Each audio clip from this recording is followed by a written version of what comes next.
Chapter 888. Xing Yihua, the prefecture overseer of Sun Province, has disregarded the righteousness of the human race and colluded with rebels to commit treason. His crime is unpardonable. By the human emperor's decree, Xing Yihua and his clan are to be executed as a warning to others. With a golden scroll in his hand, Yin Bugui stood on a high step and read aloud. In the courtyard below the steps, thousands of men, women, old and young knelt trembling, their faces drained of all color. As soon as the words warning to others came out of his mouth, the few criminal officers of the East Seas Punishment Court standing next to him drew their blades and swung them. The sharp blade light turned into a curtain of blood and swept out. The Sunzhou Prefecture overseer, Xing Yihua, and all his family members kneeling on the ground in the courtyard were cut in half at the waist. Their blood sprayed all over the ground. Their broken bodies writhed and twitched on the ground, and their earth-shattering screams of pain sounded like demons from hell. A chilly wind blew from the corners of the courtyard as a few oracles in black robes recited a spell. A bolt of lightning flashed across the void, sucking in the flesh, blood, and souls of all the members of Xing Yihua's clan. Lei Meng's satisfied sigh drifted down quietly as a great sheet of blood fell from the sky and injected into the bodies of the soldiers and oracles who stood guard around the courtyard. The sacrifice of thousands of fresh blood, flesh, and souls had boosted the cultivation of all the soldiers and oracles on the spot. The pleasant feeling of having their strength soar made them exhale and roar at the same time. Their thunderous roars even made the entire courtyard tremble. A few flying ships flying the flag of the East Sea flew over the wall of the courtyard. Squads of soldiers stood on the deck and kept raining arrows down. Miserable howls could be heard coming from outside the courtyard from time to time, and the smell of blood poured into the courtyard in waves, turning into a suffocating, sweet smell that went straight into the nostrils and made one's skin sticky and uncomfortable. In the square outside the Sun Province Overseer's mansion, tens of thousands of Sun soldiers in pale green armor lay scattered on the ground. A few flying ships were wheeling over the square, from which arrows were constantly being thrown down. There were still more than 1,000 soldiers in the square, who were resisting stubbornly. With their shields up, they roared like wounded beasts and charged toward the gate of the Sun Prefecture Overseer Mansion in a frenzy. 10 rows of heavily armored East Sea soldiers stood in Chi-Chi in front of the gate of the Sun Prefecture Overseer Mansion. Each of them was clad in a special heavy armor that was an inch thick, with a heavy tower shield that was a foot thick, 8 feet high, and 2 feet wide in their left hands, and a special spear that was 30 feet long and as thick as an arm in their right hands. Long guns forged from pure metal rose up like a dense forest, blocking the path of the Sunzhou soldiers' charge. Behind these 10,000 heavily armored soldiers were 3,000 soldiers armed with specially made heavy crossbows. They fired wave after wave of arrows in unison, working with the arrows raining down from above to reap the lives of Senzu's soldiers. The few main roads leading to the square had been occupied by the East Sea soldiers riding on all kinds of strange beasts. They were not in a hurry to charge, but just stood there calmly and watched the thousands of dying Sunzhou soldiers launch a desperate charge. Each time they charged, they would leave dozens of corpses behind. It seemed that it would not be long before they were all killed on the spot. Accompanied by a loud whistle that sounded like a steam whistle, a general of Sunzhou, whose body was pierced by at least 30 specially made armor-piercing arrows, rose from the pile of corpses, howling. The general, who stood more than 12 feet tall, raised a crescent-shaped axe that was stained with blood and burned the last bit of his life force to charge at the East Sea soldiers in front of the Sun Prefecture Overseer Mansion. "Your Excellency, I've been ordered to help." The general charged forward with heavy steps and roared, "I've been ordered to help, Your Excellency." With a flash, Huang Liang, clad in a golden armor and emanating a faint air of majesty, came before the burly man. His right hand pierced through the man's armor and body like a sharp blade, and came out from the back of the man's heart. With one strike, Huang Liang had crushed the man's heart and snuffed out the flame of his life. What a valiant general! Too bad. Why did he follow a rebel like Xing Yihua? Huang Liang slowly pulled his hand back. The burly man's body twitched, and with the last bit of his strength, he swung his axe at the front gate of the mansion, then fell heavily to the ground. When the hundreds of remaining Sunzhou soldiers saw how easily Huang Liang killed the burly man, they howled in despair, threw down their shields and weapons, and dropped to their knees. They had given up resisting and surrendered, but at Huang Liang's order, more than 1,000 East Sea soldiers with tower shields and spears strode forward and mercilessly pierced the soldiers' bodies with their spears, lifting them high into the air. Then 3 East Sea oracles, who had 9 golden suns embroidered on their sleeves, and were emanating powerful energy fluctuations, walked out slowly. They raised their hands and began to murmur incantations. Another flash of lightning flashed in the void, sucking away the tens of thousands of corpses on the square, all the blood and the souls of the soldiers who had not left the battlefield. Large sheets of bloody light that contained great power slowly sprinkled down, and fused into the bodies of the soldiers and oracles of the East Sea. Lei Meng's emotional voice echoed over the square. "Tisk, what's wrong with you guys recently? Alas, sacrifices are being offered to me everywhere, and I have to spend a lot of energy to receive them. What a blissful trouble.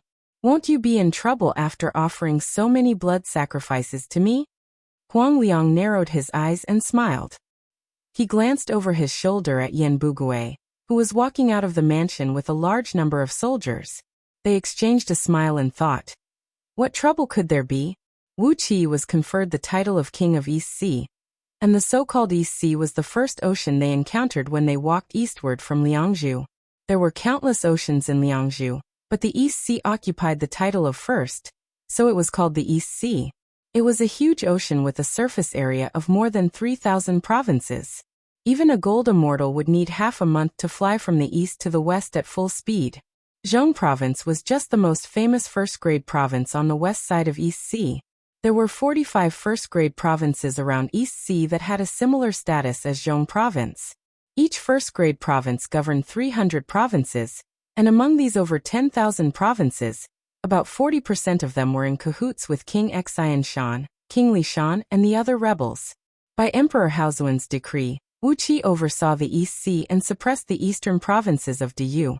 The first thing he did was to attack the provinces around the East Sea. All the civil and military officials in the provinces where the prefecture overseers and county governors were from the rebellious clans in Liangzhu were completely purged, and those who might be related to King Xian Shan and King Li Shan were collectively detained. As for the other provinces that were determined to have nothing to do with King Xian Shan and King Li Shan, all their armies were incorporated into the East Sea, and Wuxia had disorganized them at will and stationed them in different places. The army of the East Sea under Wuxia's direct command marched out of the East Sea and built numerous military towns and checkpoints around the East Sea. Wuxia did not hesitate to issue a war mobilization order, dragging the whole East Sea and the provinces in the east of Diyu into a state of emergency. In this state of war, all the resources were under Wuxia's control, all the troops were under Wuxia's control, and the promotion and dismissal of all the officials were decided by Wuxia. Under such circumstances, the purged civil and military officials, as well as their families, were sacrificed to Lei Meng. Who would know about this? Even if someone knew, who would dare to leak it? And even if someone did, who would dare to believe him? If someone dared to speak a word of justice for those who were sacrificed, and sympathize with those rebels so much, one must be an accomplice of the rebels. Under Wuxia's cruel, high-pressure measures, everything went smoothly. The only one who was troubled was Lei Meng. There were more than 10,000 provinces around the East Sea, and each province had thousands of sacrifices, and sometimes hundreds of provinces offered sacrifices to him at the same time.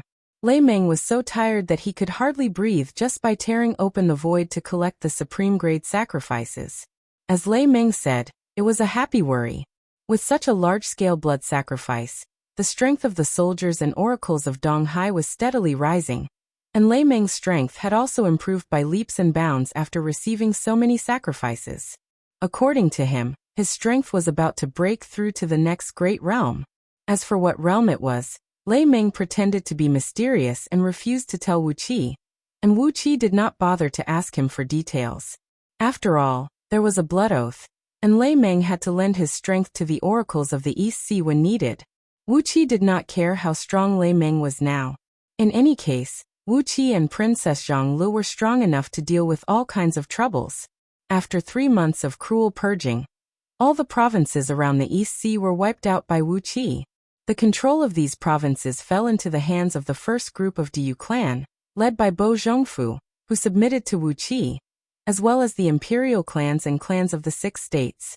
Under Wuqi's order, these provinces began to recruit soldiers on a large scale. All the soldiers were transported to the East Sea and sent to the spirit cave under the East Sea to undergo cruel brainwashing and special training. Wuqi and Princess Zhonglu had broken through to the Tao-breaking realm, which was the cultivation base of the 5th-tier perfected golden immortal. The time in the Dark Een celestial tower had been accelerated by 30,000 times. In 3 months, thousands of years had passed in the spirit cave. A large number of well-trained soldiers filled the barracks in the East Sea, and a large number of soldiers were stationed in every military town. As the power of the East Sea gradually increased, Wuqi issued a mobilization order to attack the provinces further east in the East Sea, which was the eastern border of Diyu.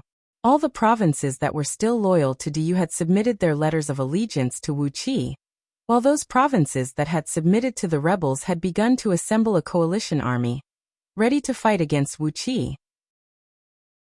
Just as Wuqi was about to lead the troops to wipe out the armies of the rebellious provinces in the East Sea and carry out a super large-scale blood sacrifice, Princess Zhonglu suddenly came to Wuqi with a serious look on her face. Behind her were 30,000 beautiful girls. Dressed in black palace dresses, 30,000 beautiful girls walked quietly into the King of East Sea's mansion, filling the square in front of the main hall of the King of East Sea's mansion. Wuqi, who was discussing the route of the expedition with Baiqi and the other generals, stared blankly at Princess Zhonglu and asked, "Zixian, what are you doing?" With a strange look on his face, Baiqi and the others quickly left the main hall, leaving Wuqi and Princess Zhonglu alone in the spacious hall. Princess Zhonglu calmly pointed at the door and said, "Before we go on the expedition to the East Sea, take these girls first. They are the good girls I have carefully selected for you from the imperial clans and clans of the 6 dynasties. Now that you have such a foundation, if you don't have thousands or tens of thousands of children to take care of it, why do you always need the help of outsiders? You should have an heir by now." Proudly raising her chin, Princess Zhonglu began to count with her fingers. 1 month later, you will have 30,000 months in Dark Een Celestial Tower, which is more than 2,000 years, enough for you to pamper them several times. In the first half of every month, you must make love to Zixian, and in the second half of every month, you must take turns to pamper them. While Princess Zhonglu was counting with her fingers, Wuqi's face turned as pale as a sheet of paper. Chapter 889. The sound of monkeys chasing each other woke Wuqi up from his slumber. Outside the window, a few long green and purple vines were swaying in the wind, and a few tiny golden monkeys were climbing and chasing each other on the vines, making a lot of noise. On the branch of a tree with long vines hanging on it, 2 long-eared, white-haired rabbits were leisurely squatting on the branch. They were coldly looking at these messy and noisy little monkeys, and their 3-petaled mouths were moving as they chewed on something. This was the Yuanling's nether realm. Abundant natural energy pervaded the surroundings, and in the dense forest composed of countless primordial divine trees, birds with beautiful bodies and beautiful feathers were circling and chirping. Large groups of monkeys were jumping and playing among the branches, long snakes and dragons were winding around the trunks, and fierce tigers and lions were roaming in the long grass under the trees. The Yuanling's nether realm, which originally had nothing but plants and not even an earthworm, was now very lively. Wuqi had migrated a large number of insects, fish, birds, and beasts into Yuanling's nether realm, and over the years, demon immortals had appeared one after another. All the demon immortals worshipped Wuqi and Princess Zhonglu as their masters, and to Wuqi and his wife, these demon immortals were like parents. The Yuanling's nether realm had become the most secret force in Wuqi's hands. The few little monkeys playing outside the window were the great-grandchildren of Yuan Qing, one of the famous demon kings of Yuanling's nether realm. Ever since they were young, these little monkeys had their meridians cleansed by the primordial spirit's clear energy. Furthermore, they had all sorts of miraculous medicines to help them establish their foundations. Therefore, even though they were still young and hadn't even formed their gold cores, they still had the strength to carry a mountain. Normally, they were the ones who flew around and stirred up trouble everywhere. As for the two fat rabbits squatting on the treetops, they were of the same race that Tu Xiaobai had raised over the years. Although they were of the same race, they were mostly kept as pets by Tu Xiaobai. The place where Wuqi was staying was an abode amidst the dense forest. It was a 3-storied abode built with fine vines that intertwined with each other naturally. Tiny colorful flowers were blooming on the vines, decorating the abode like a rainbow. It was an extremely exquisite building. Wuqi was lying in a room on the highest floor of the abode, on a huge bed that measured over 100 feet in both width and length. Over 30 naked and pretty teenage girls were tangled together, pressing down on him like a mountain of flesh. Carefully and with great difficulty, Wuqi struggled out from the arms and legs of these young girls, then walked to the window in a daze. He grabbed 2 peaches from a fruit platter placed on a table, then threw them out of the window. One of the 2 fat and adorable rabbits had a peach on their forehead. Rolling their eyes, they fell straight down from the treetop, which was over 100 feet tall, and thudded heavily on the ground.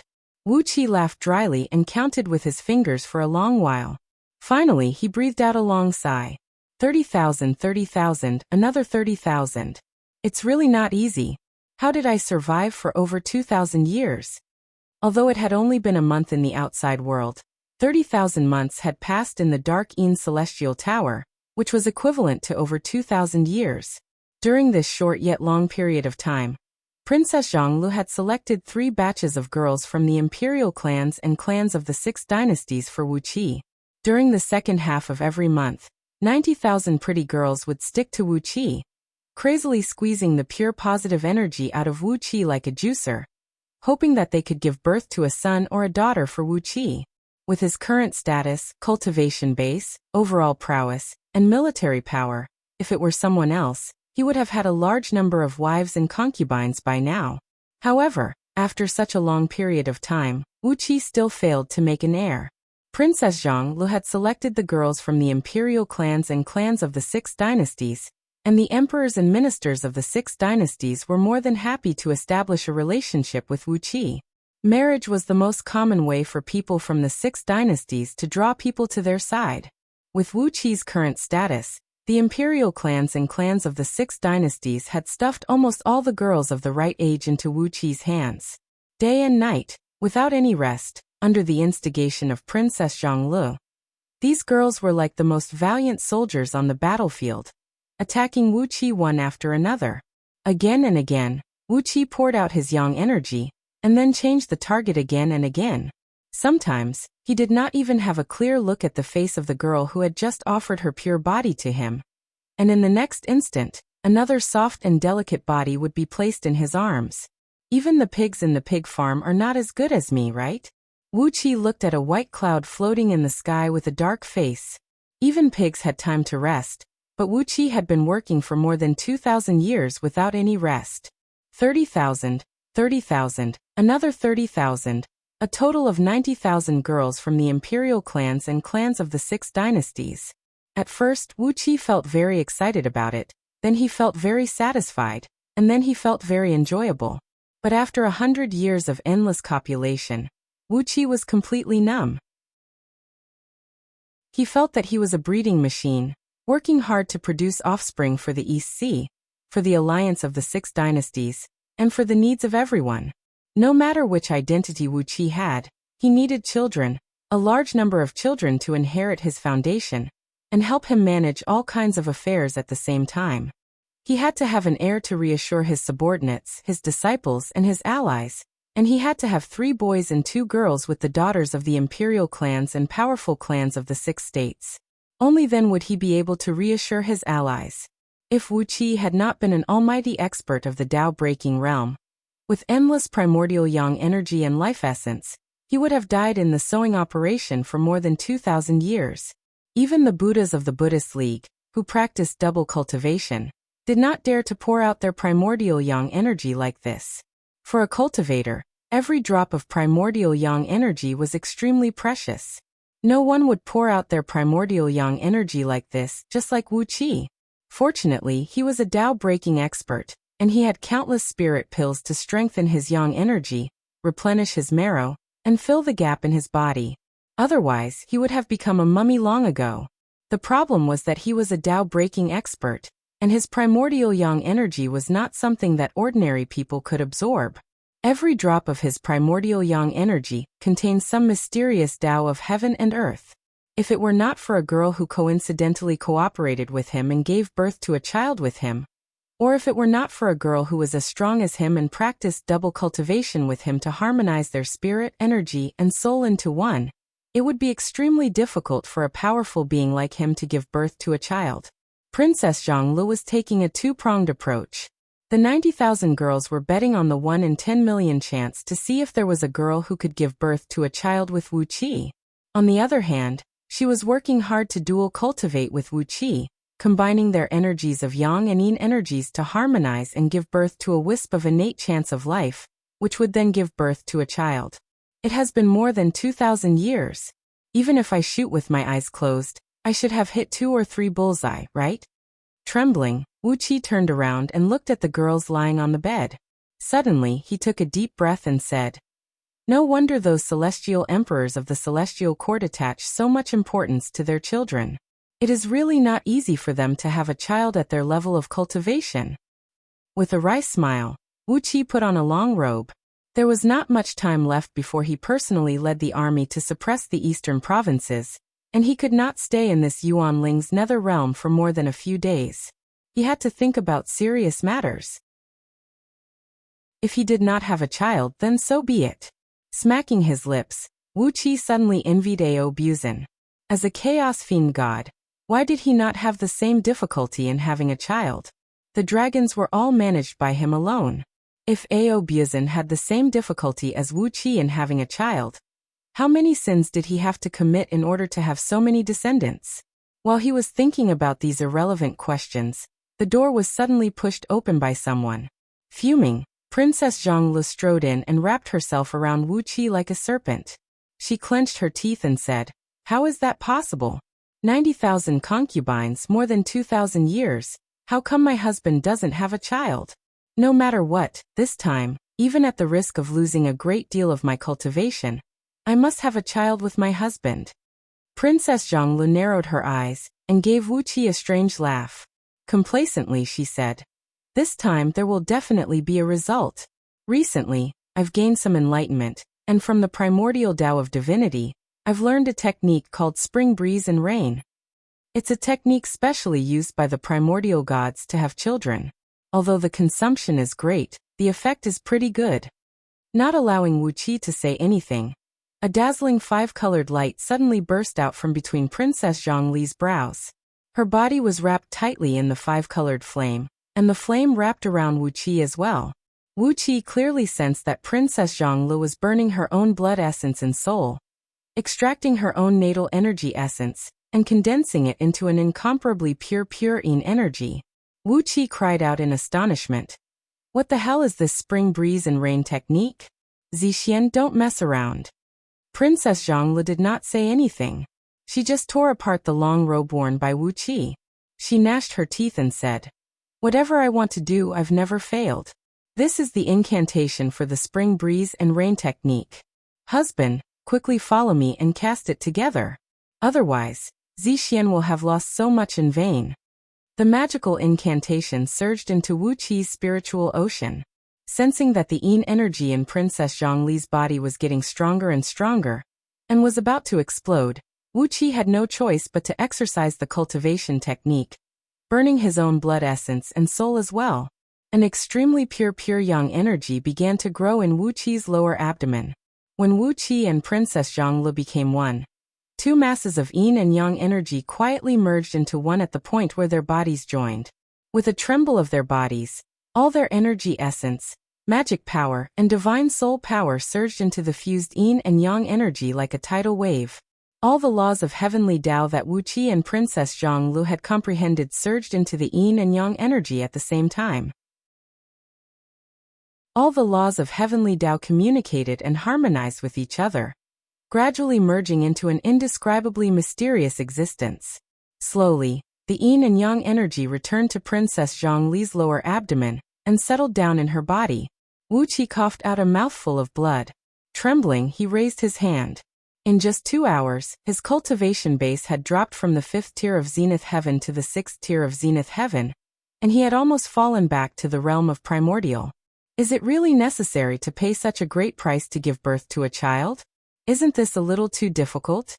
Wuxia was struck dumb by the fact that he had dropped by a tier in the realm of Zenith Heaven, just for a child. For a long while he could not figure out if it was worth it. Slowly, Princess Zhonglu exercised the spring breeze and rain mystic technique, gradually stabilizing the yin and yang energy in her lower abdomen. All of a sudden, Princess Zhonglu opened her eyes in horror. She looked at Wuxia with a tearless expression and cried out, "How could this be? Why does it take 3 eons for our child to mature and be born? Why does it take 3 eons?" Wuxia fell silent, and only Princess Zhongli's sobs could be heard. "I don't want to be a pregnant woman for so long." Chapter 890. Sitting in the main hall of the King of East Sea's mansion, Wuxia looked at the emperors and courtiers of the 6 dynasties with drooping eyelids. Including Yan Dan, all the emperors and courtiers of the 6 dynasties had a very strange expression on their faces. Princess Zhonglu was Yan Dan's granddaughter, and that was not something that needed to be mentioned. Among the 90,000 girls were Ying Zheng's great-granddaughter, Chu Ping's great-great-granddaughter, Tian Wen's new concubine's daughter, and several thousand of them were titled as princesses. As for the other daughters from the great clans of the 6 dynasties, they were the lineal descendants of their clans, including Jing Ku, Gao Jianli, Tian Guang, and many others.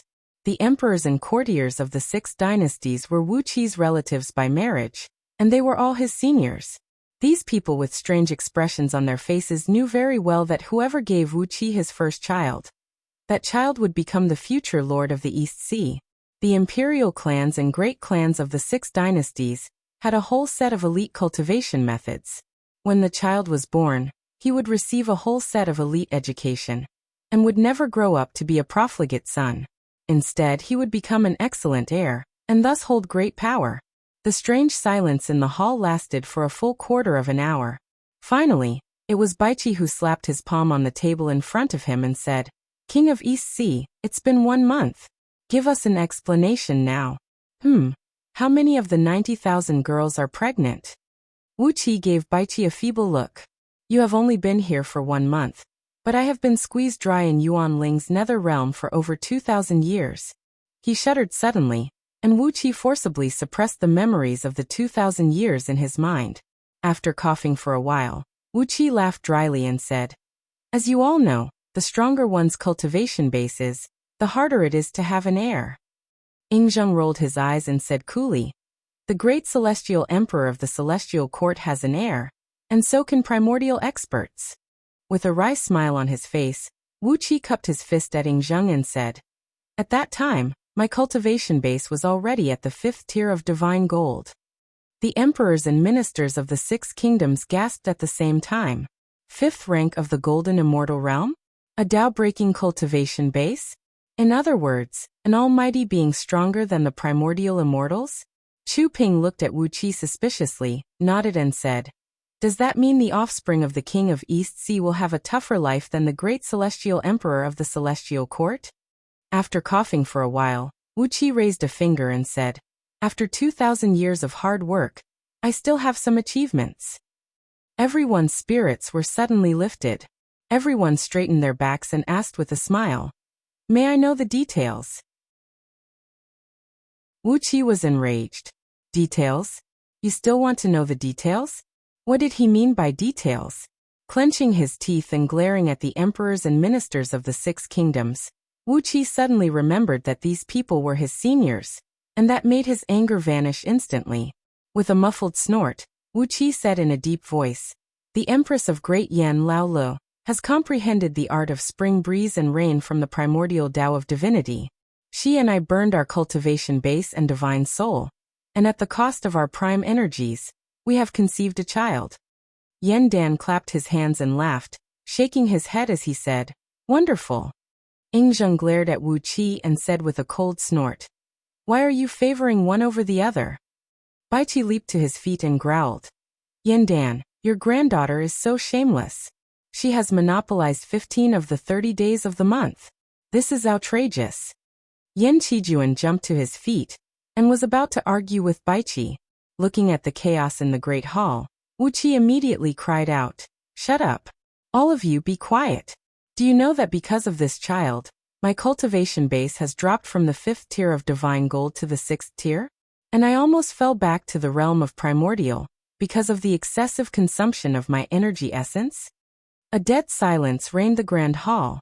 Ying Zheng and the others stared fixedly at Wuqi. After a long while, they finally swallowed a mouthful of saliva at the same time and made a loud gulping noise. Wuqi sighed, shook his head and said, "I've completely comprehended the art of spring breeze and rain. As long as I take the initiative to give up a part of my prime energy essence, other girls can conceive a child for me." When he said the last sentence, Wuqi's heart felt haggard. He felt that he was a sugar cane, while the emperors and courtiers of the 6 states, these Lao Tzu's-in-law, were the crazy juicers who could not wait to squeeze out the last bit of his energy essence. With a wry smile, Wuqi held up a finger and said, "When I return to the realm of the 5th tier of divine gold, burn my magic power, divine soul, and energy essence, perform the art of spring breeze and rain, and return to the realm of the 6th tier of primordial, I'll be able to conceive 1,000 ordinary heaven immortal girls, 100 gold immortal girls, and 10 primordial girls." After saying that, Wuqi did not say another word. The eyes of Yan Dan, Ying Zheng, and the others lit up. How old was Wuqi? How could he cultivate to this level at such a young age? It would not take him long to return to the realm of the 5th tier of divine gold. As for the girls of the primordial and gold immortal realms, none of the 6 states had them. But for the girls of the heaven immortal realm, at least half of the 90,000 girls of the 6 states who served Wuqi had cultivated to the realm of heaven immortals. 1,000 chances to conceive. Wuqi had to think carefully about how to allocate them. After all, it was related to the future development of the 6 states, and which of the 6 states Wuqi was closer to. They had mastered the method of forming alliances by marriage, so they would never miss out on all aspects. Just as Yan Dan and the others were racking their brains on how to squeeze the sugarcane that was Wuqi, a general of the East Sea strode into the great hall, dropped to one knee, and said in a deep voice, "My lord, someone who claims to be the emissary of the new emperor of the human race requests an audience with you." Everyone in the great hall exchanged glances, speechless. The new emperor of the human race? Had King Xianshan or King Lishan become the new emperor? After pondering for a moment, Wuqi said in a deep voice, "Prepare the guard of honor and summon the emissary." The general bowed and took his leave. Soon, the sound of muffled footsteps rang out from outside the great hall, as troops of heavily armed soldiers gathered from all directions. The oracles of the East Sea had performed a magic to stretch the space in the square outside the great hall, expanding the square that could accommodate tens of thousands of people to millions of people. The soldiers of the East Sea lined up in a formation that emanated a murderous aura, while the fierce birds and beasts domesticated by the East Sea over the years were also lined up in the great hall, together with dozens of hideous flying ships hovering in the air, and the heavenly ghosts lined up in a row on each of them. Drooling, the mansion of the King of East Sea had immediately turned into the palace of the King of Hell. The wall of the great hall facing the square slowly sank into the ground along with a muffled rumble. The sunlight shone in, and the broad square was now completely unobstructed.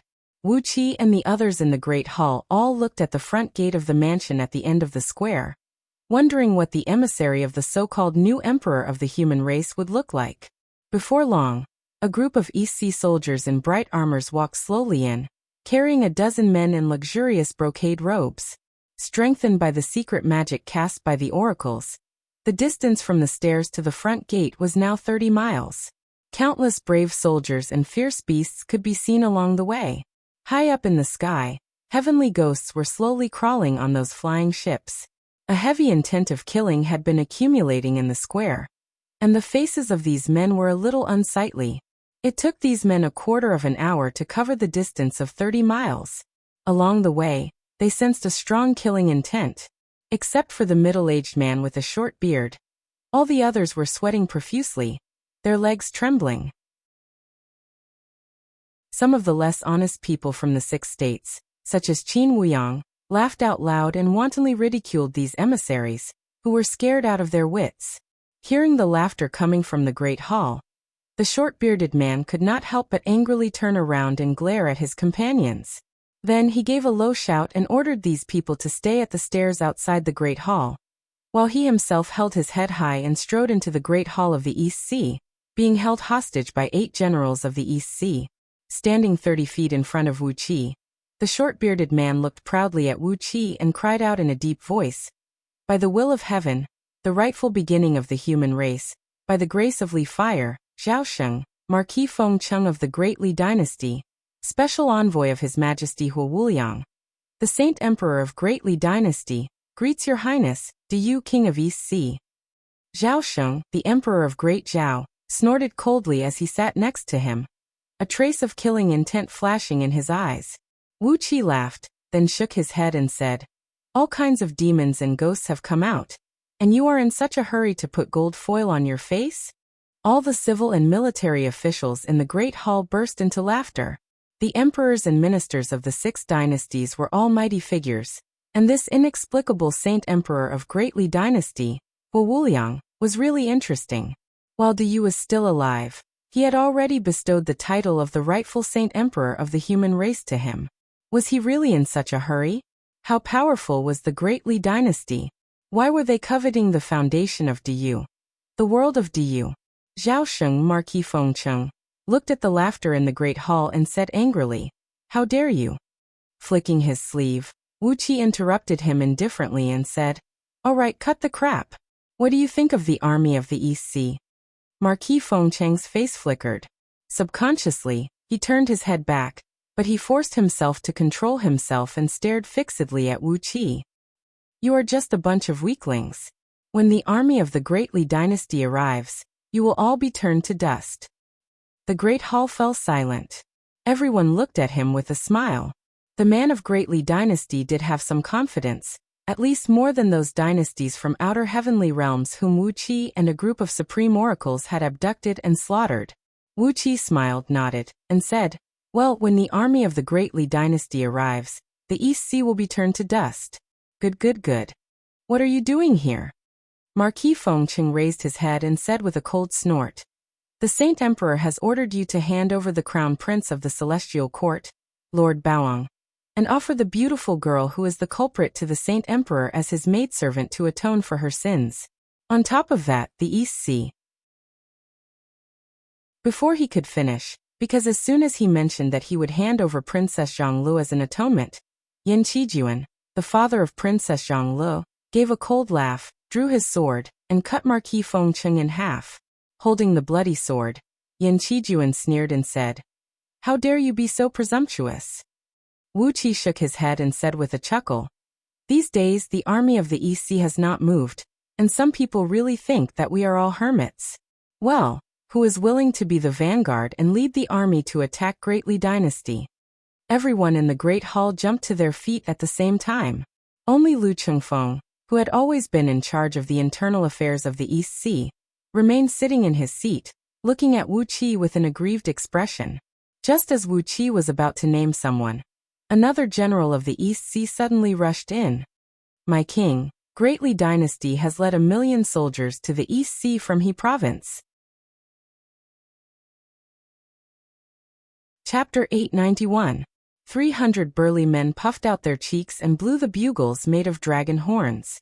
The sonorous and shrill sound of the bugles made the sea around the East Sea city surge with huge waves. Countless huge shadows could be vaguely seen on the top of the waves, and countless lobster tentacles, turtle shells, crab claws, and other things could be seen swaying in the wind amidst the white foam on the top of the waves. Flags could be vaguely seen fluttering on the mountains outside the city, while demon clouds and evil aura converged into a patch of purple-black clouds on the mountaintop. Amidst the dense clouds, countless mountain spirits and water monsters could be vaguely seen, echoing with the aquatic demons on the sea, dancing and cheering for the army that was gathering in the East Sea city. The 6 states had each sent out their generals and formed 6 huge armies, which were assembled in the East Sea city. Each army was divided into 5 armies, each of which had 1,000,000 soldiers. The beating of drums and bugles shook the heaven and earth, while a murderous aura towered into the sky and shattered the clouds. Dazzling armors, Gleaming swords and spears, and countless large weapons of war, such as giant ballistae, were surrounded by soldiers. The army, which the East Sea had spent a great deal of energy, time, and resources to build, looked like it could destroy everything. Above the 6 armies, a total of 1,000,000 East Sea oracles were hovering in the air. Although there were no supreme oracles, more than 40% of these oracles had golden sun emblems embroidered on their sleeves. This army of oracles might lack a decisive strategic strike, but on a head-on battlefield, they would definitely be a nightmare for any large-scale enemy army. In addition to these 6 armies, there was also the East Sea Middle Army, which was personally led by Wuxia. On the surface, the strength of this army was no different from that of the 6 states, but apart from Wuxia, no one knew how many soldiers were stored in his dark celestial tower and interstitial world, and how many strange things were stored in them. Even primordial immortals and Buddhas would have a hard time dealing with the heavenly ghost tribes that had been multiplying for tens of thousands of years. Once they were released and combined with the yellow spring water extracted by Wuxia to form a formation, even primordial immortals and Buddhas would have a hard time dealing with them. As the chief military officer of the East Sea Army, Huang Liang was serving right next to Wuxia. The 2 vanguards of the army were Xiangyu and Huhai. Both of them had achieved some success in cultivating the Blood Sea demonic technique. Xiangyu had already refined the banner of Qiyu into his prime magical treasure, while Huhai had transformed the great and great constellation Earthly Fiend divine ability, he cultivated into the great and great constellation Blood Sea demonic technique. Its power was much stronger than before, and its strangeness was 100 times greater than before. Wuxia gave them some of the great virtues of killing Torch Dragon. Now that they had stepped into the realm of primordial, Wuxia felt that it was unfair for them to be 2 vanguard officials with such cultivation bases. But of these 2, one was crazy for battle, and the other was a little crazy. They felt happy and excited to be the vanguard to bully others with the overall strength of primordial immortals. The sound of drums and trumpets towered into the sky as the huge army of the East Sea began to board one giant flying ship after another. Standing on the dais, Wuxia cried out, "Blood sacrifice the flag of the East Sea!" A group of brawny, bare-armed men grabbed the ashen-faced and dying Lord Baoang and walked toward the dais. Lord Baoang's lips were trembling, and his face was pale.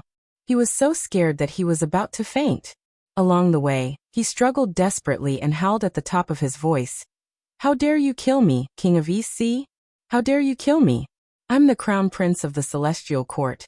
My father is the great Celestial Emperor of the Celestial Court. My mother is the Empress, and my grandfather is the great sect master of the pure and profound sect. If you dare to touch a hair on my head, the East Sea will be wiped out." Wuxia looked coldly at Lord Baoang, who was foaming at the corner of his mouth, and had no desire to talk to him. Clearly, this fellow was an abandoned pawn. Whether the East Sea killed him or not, he no longer cared about the few people he had mentioned just now. If the East Sea killed him, the Celestial Court would have another excuse to send their heavenly soldiers and generals to deal with the East Sea. If they did not kill him and let him go, the Celestial Court would still have countless excuses to attack the East Sea given the abuse he had given Lord Baoang over the past 2 years. Wuxia had seen through the great Celestial Emperor's mind. He was going to give up a son to create the best excuse for the Celestial Court to interfere in Pangu Continent's affairs. Even when Lord Baoang was born, he had been designated for this purpose. Not to mention the Celestial Court. Even if the 6 states valued a son, they would give him an elite education from an early age, and there was no chance that he would become a dandy. Not to mention that Lord Baoang was the Crown Prince of the Celestial Court, the eldest son of the great Celestial Emperor. Unless someone had deliberately condoned him and raised him into his current temper, how could the Crown Prince of the Celestial Court be such an arrogant and despotic dandy, who only knew how to spend time with women? He was a pawn that had been chosen long ago, a victim that could be abandoned at any time. The imperial family is the most ruthless, not to mention a place like the Celestial Court. Looking at Lord Baoang, who was dragged to the ground and forced to his knees, Wuxia said coolly, "You're not a fool. Think about it yourself. You've been abused by us in the East Sea for so long, so why hasn't the Celestial Court come to your rescue? Apart from the visit of your brother, who has lost his soul. What else has the celestial court done?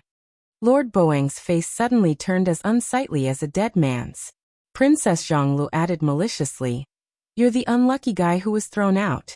If we kill you, the celestial court will be happier, because they will have plenty of excuses to do things on Panga continent. Well, those fools who call themselves the new emperors of the human race will have one more excuse when they attack the East Sea. That's why I hate the way the Celestial Court and the Buddhist League do," Wuxia said sarcastically. "They're just fighting for territory, but they have to make it sound like they're righteous and carrying the will of heaven. Who are they trying to fool? Do they need excuses? If the 9 Daozu and the 7 Buddhist patriarchs really want to seize control of Panga continent, why don't they just join hands and kill the Wahuang clan? Why do they have to go through so many twists and turns?" Xiang Yu grinned hideously and said, "You've become a whore, and you still want to build a monument to your chastity? Damn it." Lord Baoang looked at Wu Qi, trembling. Suddenly he howled at the top of his voice, "Don't kill me. If you want to know anything about the Celestial Court, I'll..." Princess Zhonglu gave a cold snort that made Lord Baoang bleed from his 7 orifices. "You're just a good-for-nothing," she said sarcastically. "How can you know the real situation of the Celestial Court? Drag him away and chop him up as a sacrifice to the flag."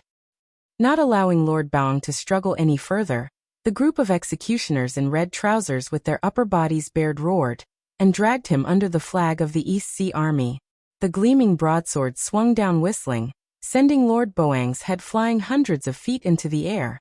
A gust of wind rolled up his blood and splashed it on the flag of the East Sea Army, adding a bloody stain to the scarlet flag. Wu Qi smiled faintly and unleashed a palm thunder, intending to shatter Lord Boang's soul. But the latter's 3 spiritual and 7 physical souls spun in the air, then turned into a beam of light and flew toward the east. Although Wu Qi's palm thunder was fast, it only brushed past Lord Boang's soul, and did not really destroy it. Wu Qi and Princess Zhonglu looked at each other in horror. Then Wu Qi turned his head to look at the horizon in the far east and suddenly laughed. Could it be that these people from the Buddhist League and the Celestial Court had really come up with that gimmick? How interesting. Even the Crown Prince of the Celestial Court could be sacrificed. They had really invested a lot this time. When the East Sea Army killed the Crown Prince of the Celestial Court, countless generals and soldiers of the East Sea raised their weapons and cheered in unison, their morale soaring to the limit. Countless flying ships rose into the air, and slowly left the airspace of the East Sea, heading toward the eastern provinces. Standing on the largest dragon-shaped flying ship, Wu Qi and Princess Zhonglu looked up at the cluster of light that was approaching them at high speed. It was a heavenly realm that was constantly approaching Panga continent from the outer heavenly realms. In just over a month, more and more heavenly realms had fallen into Panga continent and merged with it. The immortal officials of the Celestial Court had collected countless virtues, while countless human dynasties had arrived on Panga continent with their armies and people, beginning to seize territories and build their foundations. The Great Li dynasty, which had issued a letter of challenge to the East Sea, was just one of the more stupid and radical of these human dynasties that had arrived on Panga continent, and was chosen to stand out. But since they had chosen to stand out, it was time to teach them a good lesson. The reason why the East Sea had sent so many armies to the eastern region was to give the army of the Great Li dynasty a head-on blow, destroy the whole dynasty, and plunder its people. With Wu Qi's army in the rear, and the armies of the 6 states in the front, the mighty army flew almost close to the surface of the sea toward the eastern provinces. Beneath the water, countless dark shadows could be seen following the formation of flying ships. They were the navy of the East Sea, led by Lord Xiansheng, Ao Buzin, and Catfish.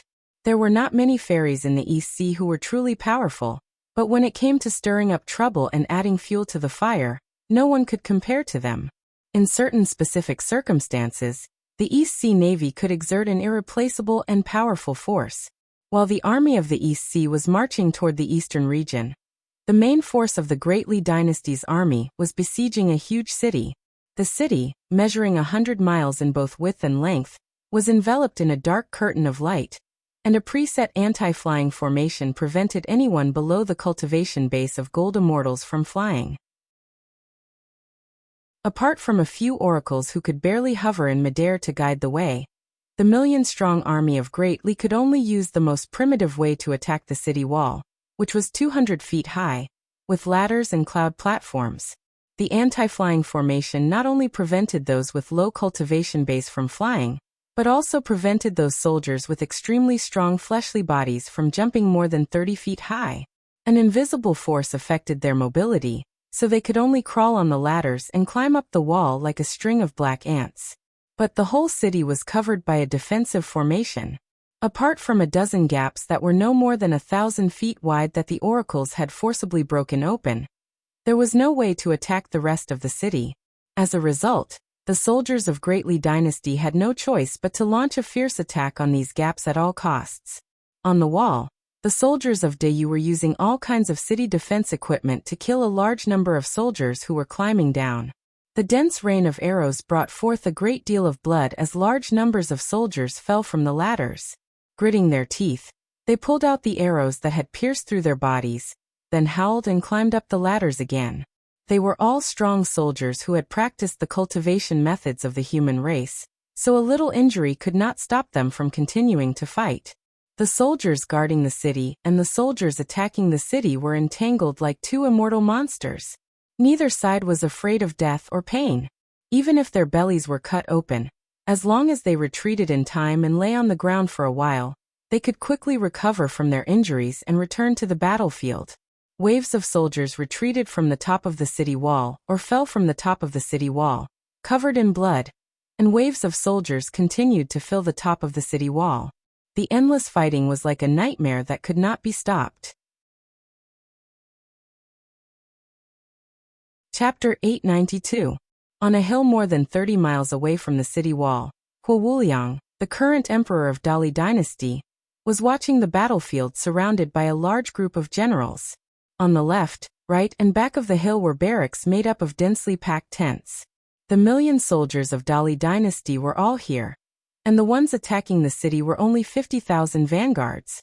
The Infinitude's body was tall and strong, like that of a lion. Because of his cultivation method, his face was red, so red that it seemed like charcoal was burning under his skin. The scorching hot flame power spread out from his body, and the hot wind blew a few miles away in waves. The strange phenomenon around him could cause the world to change. Wuliang was a great cultivator, who had reached the golden immortal plane by cultivating fire methods. His eyes were blazing as he looked at the battle on the city wall and snorted disapprovingly. There were more than a dozen broken barriers, more than 100 ladders, and more than 30 cloud platforms. Troops of Dali Dynasty kept climbing up, but they were constantly knocked down to the ground by the enemies on the city wall. Blood splattered everywhere, and from time to time broken limbs flew. But not many soldiers actually died. After fighting for more than 10 hours, the number of dead soldiers on both sides added up to about 30. The soldiers of Deyu had the advantage of high ground, and the defensive matrix of the city had a buff effect on them, which was a great hindrance to the enemy. They could not fly, and they could only jump 2 or 3 feet high at most, so the soldiers guarding the city had a great advantage. The soldiers of Dali Dynasty were all tough soldiers who had been on the battlefield for a long time. For more than 1,000 years, Deyu Dynasty had conquered the world in the east and conquered the west. With millions of soldiers, they had successfully unified the planet where the dynasty was located, and there were more than 10 billion people under their rule. Every soldier of the Dali Dynasty was an elite who had killed and seen blood on the battlefield. If they were to fight in the field, they would be able to wipe out the defending army with a single charge. However, they had the geographical advantage of defending the city, and the vanguard of the Dali Dynasty was beaten to a pulp. Both sides had been cultivating with the cultivation method of the humankind. Therefore, the warriors of the humankind had great strength and great vitality. Therefore, even if they were badly wounded, or had their stomachs cut open, or their intestines cut open, as long as their necks were not fatally wounded, they would be sent to the rear for a short rest, and then they would come back to the battlefield again. After attacking the city for 14 to 16 hours straight, the total number of casualties on both sides was only 30 or so. This kind of stalemate was something that the Immeasurable's army had never encountered before. glancing resentfully at the top of the city wall, where the battle was in full swing but no progress was made no matter what. Wuxia transformed into a fiery cloud and flew towards a group of tents in the rear. A row of 108 monks, dressed in black monk robes, with their heads shaved and palms put together, stood straight in front of this tent. At first glance, these monks looked like virtuous eminent monks, but upon closer inspection, one would find that they were exuding an evil aura, and there was a hint of treachery in the corners of their eyes and the tips of their brows. There was only a deep black color in their eye sockets, and no white could be seen. Clearly, they were not good people, and the cultivation method they cultivated was evil as well. The Immeasurable carefully landed in front of the tent, put his palms together and said respectfully to these monks, "Disciple the Immeasurable requests an audience with the Imperial Advisor." Suddenly, the giggles of a girl drifted out from inside the tent. The screams and moans of a tender and delicate young girl were covered by those giggles. The young girl screamed herself hoarse for a few times, but her mouth seemed to be blocked by something, and she couldn't make any sound anymore. The monks in black put their palms together and did not move at all. After a long while, a strong and hoarse voice came from inside the tent. "Oh, the Emperor is here? Come in." The Immeasurable smiled and nodded to these monks, then slowly walked into the tent. Inside the tent, which was spacious enough to accommodate over 100 people chasing and playing, was laid with soft and white furs. Several dozens of enchanting girls, clad in thin veils, were lying on the furs, panting and panting. A girl who looked very young was lying in the middle of the tent, her body covered in sweat and some unknown liquid. Her blank and lifeless eyes were fixed on a certain spot on the tent, as if her soul had drifted to some unknown place. Lao Ai was sitting lazily next to the girl. He was naked, and his strong muscles were wriggling, emanating an evil and obscene charm. The Immeasurable lowered his head and dared not to look at Lao Ai. Instead, he bowed and put his palms together, saying, "Imperial Advisor." While stroking the fair and slim body of the girl, Lao Ai said lazily, "Where did you snatch this girl from? Later, you will personally lead a team and snatch a few more for me. She has sisters, bring her sisters back. If she has no sisters, bring her mother back. If she has friends and relatives, bring back all the beauties among them." The Immeasurable smiled obsequiously and said, "I'll get it done right away." After a pause, he added, "Pango continent is indeed the most suitable place for the human race to live. The women raised here are extraordinarily fresh and tender, very different from the women on the outer heavenly realms." Lao Ai narrowed his eyes and smiled. He patted the girl's buttocks and said coolly, "Well, what's the matter? Just say it." The Immeasurable bowed obsequiously and said, "Imperial Advisor, I have a question. Are we going to keep wasting time down there in a mere provincial capital of He province? Should I personally make a move to break through the city's defenses and directly break in?" After a pause, the Immeasurable licked his lips and said excitedly, "If that's the case, Great Li Dynasty will be the first to break into Du province. When that time comes, if I can get the title of conferring the gods on behalf of the heaven, I will never forget your kindness of teaching and guidance." Giving the Immeasurable a sarcastic look, Lao Ai said slowly, "You'd better go find me some women. I'll take care of the siege myself." "Well, it's really interesting. I've lived for so many years, but this is the first time I've seen a battle of life and death for 14 to 16 hours, and yet only a few people are lost. It's really interesting." The Immeasurable was wild with joy. He hurriedly bowed to Lao Ai and asked him to take charge of the siege. Lao Ai put on an air of arrogance. Slowly, he dressed himself neatly with the help of the women, and then slowly walked out of the tent. He was wearing a luxurious monk robe made of jade-colored silk, and a pink kasaya embroidered with countless patterns of the Zen of Joy on the outside. At the sight of Lao Ai, the black-clad monks put their palms together and bowed to him. With a few words, Lao Ai sent the Immeasurable out to search for beauties for him, then brought them to the hill where the Immeasurable had just watched the battle. Looking coldly at the city in front of him, where the battle was in full swing, Lao Ai said in a deep voice, "Don't let these little soldiers waste time. The general of the vanguard will lead all the generals and attack the city wall. Order them to attack the gate. As long as the gate is open, we'll win. Order the other armies to muster their men and horses and rush into the city as soon as the gate is open. Don't hold back for 3 days. Lao Ai's last order excited the generals and generals around him. Pangu continent was rich, and they had captured many small towns along the way, from which they had gained great benefits. As the capital of a 4th-grade province, the wealth stored in it should be at least 100 times greater than that of other small towns, right? Amidst the laughter, Lao Ai's order was quickly conveyed. The general of the Great Li's vanguard, a general whose cultivation had reached the 7 stars realm of the 2nd Pangu heaven, leaped onto the city wall with a dozen deputies whose cultivation had reached the 8 stars and 9 stars realm. There was a huge gap between the strength of a gold immortal and that of a heaven immortal. As soon as they reached the top of the city wall, the garrison immediately suffered a great loss. Wherever the general's sabers slashed, countless heads sprayed high into the air along with arrows of blood. Roaring with joy, the generals opened a bloody path on the wall like mad tigers.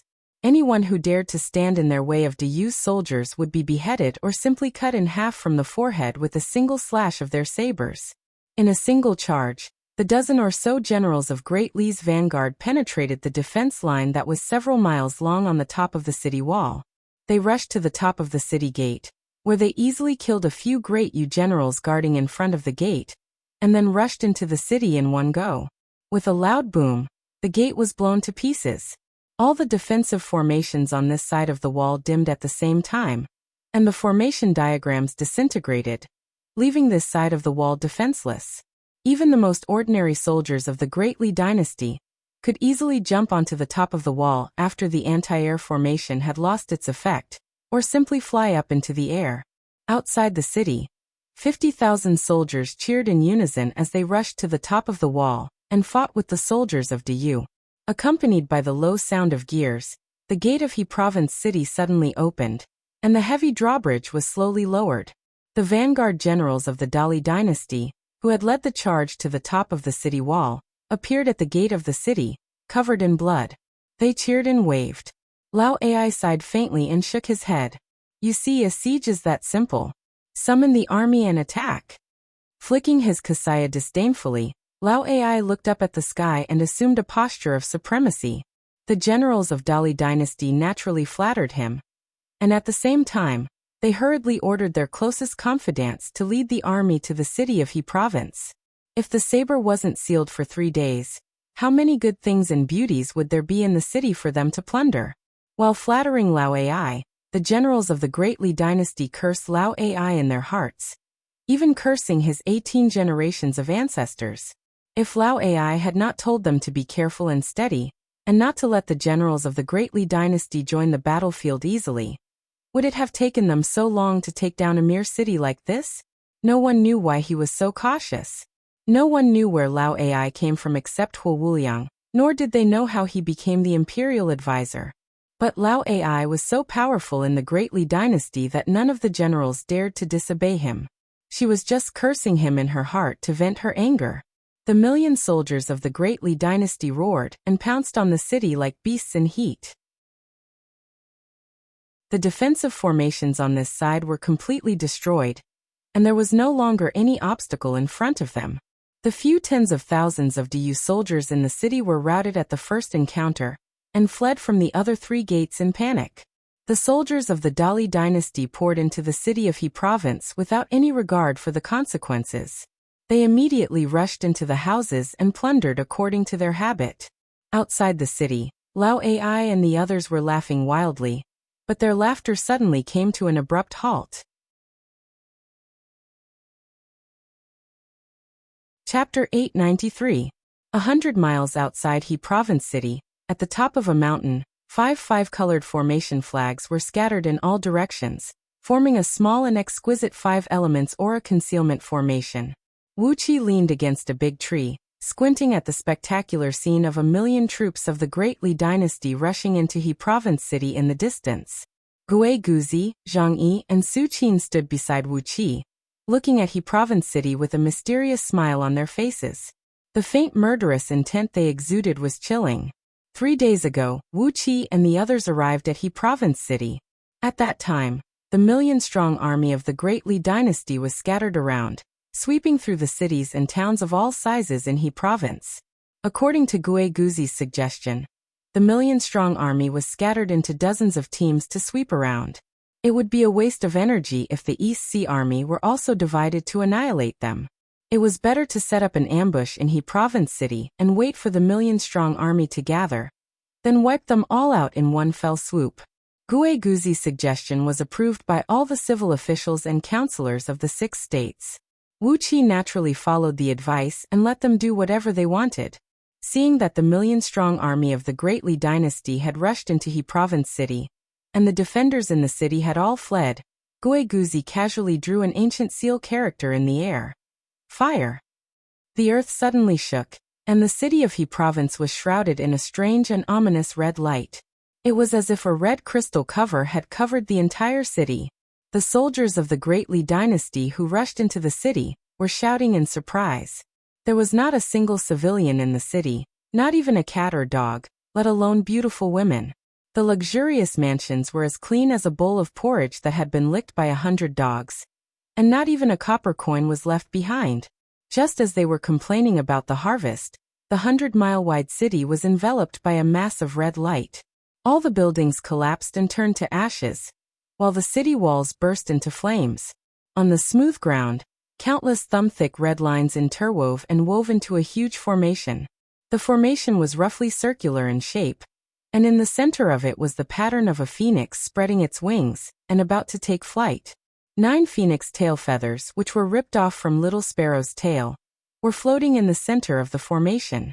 99 crimson pillars, each with the diameter of a bowl and the height of 100 feet, with countless fire phoenixes engraved on them, silently emerged from the ground, releasing a terrifyingly high temperature that could suffocate anyone. Standing outside the city, Lao Ai and the others were petrified when they saw the sudden change in the city. Tao Wu was fine. Even if the millions of soldiers of the Dali dynasty died, it would have nothing to do with him. But for the generals, the million soldiers were 95% of the dynasty's military strength. The outer heavenly realms were barren, and the amount of Panga's sacred energy was pitifully low. How much effort had Dali dynasty expended to gather an army of 1 million soldiers under Hua the Infinite? If anything happened to this army in the city, Dali dynasty would immediately fall apart, and there would be no second way out. The generals trembled with fear as they looked at Tao Wu and screamed, "Imperial advisor, please do something." Tao Wu opened his mouth. He looked hesitantly at the city shrouded in red light, and could not muster the courage to do anything.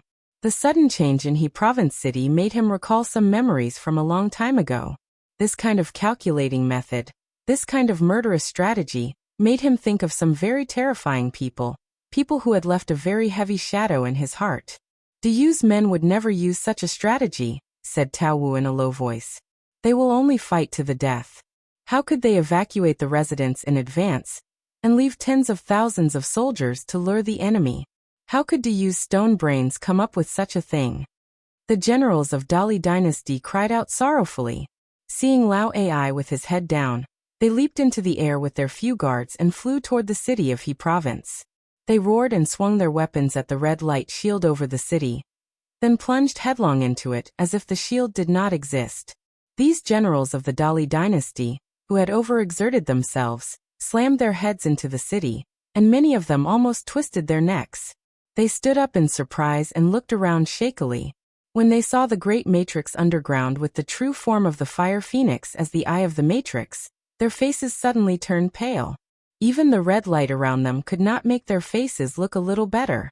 "Get out! Quick!" One of the generals swung his sword and slashed at the light shield, trying to escape from the city with the soldiers around him. But a nightmarish scene appeared. When they broke into the city, the light shield was broken like an illusion. But when they entered the city and tried to break the shield to get out, no matter how hard they tried, they could not touch the shield at all. Swinging the longsword, the sword chi tore through the air. However, the sword chi continued to shoot up into the sky. The light shield was still hundreds of feet away from the sword chi. No matter how high the sword chi flew, to the point where the human eye couldn't see, the sword chi still couldn't hit the light shield. One of the oracles who broke into the city flew up into the sky with a gust of wind. But no matter how high he flew, the light shield was right above his head, not an inch away, not an inch closer. No matter how hard he tried, he could not touch the light shield at all. The few supreme oracles of the Dali dynasty roared. They set up the 7-story pagoda and flew into the sky. But no matter how hard they tried, they could not touch the light shroud. They could not attack the light shroud, so they could not save the people in the city. If it were the supreme oracles of Du, they could escape with the help of their supreme towers. But these supreme oracles from outer heavenly realms had their magic and pagodas weakened by the people of the Celestial Court and the Buddhist League. So it was too difficult for them to escape. The soldiers and soldiers of Greatly screamed in despair. They rushed to the city walls, trying to break through them and get out of this dangerous place. But the same thing happened to the shield in the sky. No matter how they ran, how they jumped, how they vomited blood, how they ran until they were drenched in sweat and had no strength left, the wall was just not far away, and they could not get close. Everything was like a nightmare. It was something that could only happen in a nightmare, but it was happening right in front of them. Outside the city, Lao Ai heaved a long sigh and shook his head. Greatly is finished.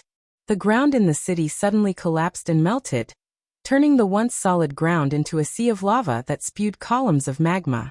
100 miles in length and width of the ground turned into a sea of lava. Then, with a shrill cry of a phoenix, a square pillar of fire rose into the sky. Composed entirely of purple-green, almost transparent magma, it rose tens of miles high and swallowed the million soldiers of Greatly in one gulp. No matter whether they were generals or soldiers, supreme oracles or ordinary apprentices, the million soldiers could only hold on for 2 or 3 breaths before they were reduced to ashes. The souls of 1 million people screamed as they rose into the sky. But then, a flash of lightning swept across the void, and Lei Ming swallowed them without hesitation. The pillar of fire fell slowly, and the raging magma quickly solidified. Peace was restored to the city. The 4 city walls stood alone. Both the inside and outside of the city were flatlands, clean and without any impurities. The million soldiers who were roaring and roaring just now disappeared without a trace like a beautiful soap bubble. A shrill cry came from afar as Huo Wuliang, who had transformed into a cloud of fire, flew back, howling. After hovering in the air for a while, he landed in front of Lao Ai. Shivering all over, he cried out at Lao Ai. How could this be, Imperial Advisor? How could this be? Our dynasty has millions of brave soldiers, millions of brave soldiers. Lao Ai gave Huo Wuliang a cold glance, then turned and left with the black-clad monks. Country bumpkins who have never seen the world? An army of 1 million soldiers. Heh, if any of the provinces in Du were to gather troops, they could easily muster millions of soldiers.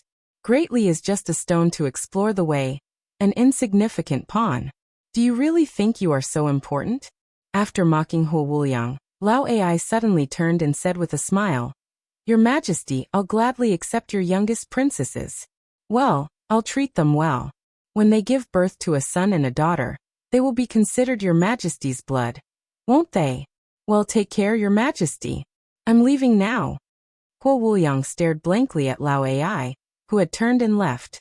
His face turned red and purple, and at last, he coughed out a few mouthfuls of blood. He pointed his finger at Lao Ai and snapped, Imperial Advisor, how could you be so heartless? Lao Ai sneered and said without turning his head, Heartless? What kind of relationship do I have with you? I don't like men. What kind of relationship do I have with you? Laughing coldly, Lao Ai brought the 108 black-clad monks and soared into the sky, stepping on clouds and getting ready to leave this place of trouble.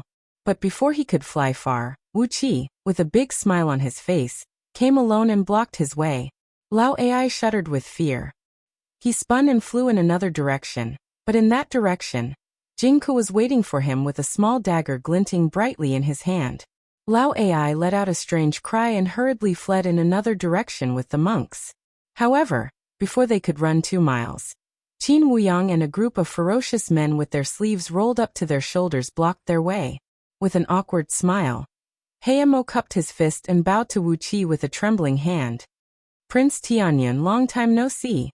Hee hee, I heard that Prince Tianyun has already attained the cultivation base of a supreme oracle. Well, Lao Ai. Ahaha. Under such circumstances, Lao Ai could only laugh it off. The intelligence network of Buddhist League was very sensitive. The news of Wuqi's breakthrough had been sent back to Mount Gradrakuta a long time ago. As the vanguard of Buddhist League on Penghu continent, how could he not know that Lao Ai had established a connection with Buddhist League? In the face of Wuqi, who had become a supreme oracle, and Lao Ai knew how cruel and merciless Wuqi was, how could he dare to talk to Wuqi? With his hands clasped behind his back, Wuqi looked at Lao Ai, whose face was livid, and said slowly, "Long time no see, Prince of Chongqing, long time no see." Waving his hand, Wuqi said coolly, "Kill those bald donkeys around you, and I can still have a good chat with Prince of Chongqing. Otherwise, don't blame me for cursing you to be impotent for the rest of your life, and make you a eunuch from now on." Lao Ai gave a strange cry. Suddenly, a pinkish, almost transparent will shot out from behind his back, emitting a pink Buddhist light. 108 black-robed monks around him howled miserably as they were hit by Lao Ai, who had suddenly launched a deadly attack. The pink Buddhist light was extremely vicious. As soon as these monks were hit, their lower bodies suddenly exploded, and then all their blood vessels exploded at the same time. In the end, even their heads were blown to pieces. As soon as the 108 fist-sized natal relics flew up into the air, they were sucked into Lao Ai's mouth, chewed a few times, and swallowed. Wuqi let out a loud laugh, applauding and cheering. Lao Ai's face was extremely unsightly, as if his whole family had just died. Chapter 894. Yingzheng gave a strange laugh and slowly straightened his back, his hand gripping the hilt of his sword as he fixed his eyes on Lao Ai. In those years, Lao Ai had offended many people in Daqin, and now, they were all Yingzheng's trusted ministers. Ministers like Li Si were all staring at Lao Ai with a sinister smile on their faces, rubbing their palms and getting ready to teach him a good lesson. Looking at Wuqi in horror, Wuqi said coolly, "Oh, nowadays, whether it is in the East Sea or the Six States, there are many generals and strategists who specialize in the study of the Tao of formations. We have deployed some small formations here that can conceal divine sense, and we have been stationed here for 3 days." Lao Ai could not finish his words, for almost all the people present had unleashed their auras at the same time. But it was not so easy to escape. He had just transformed into a flaming cloud and flew tens of miles away when he heard a gust of fierce wind, and in the next moment, a huge golden ape had swept past him.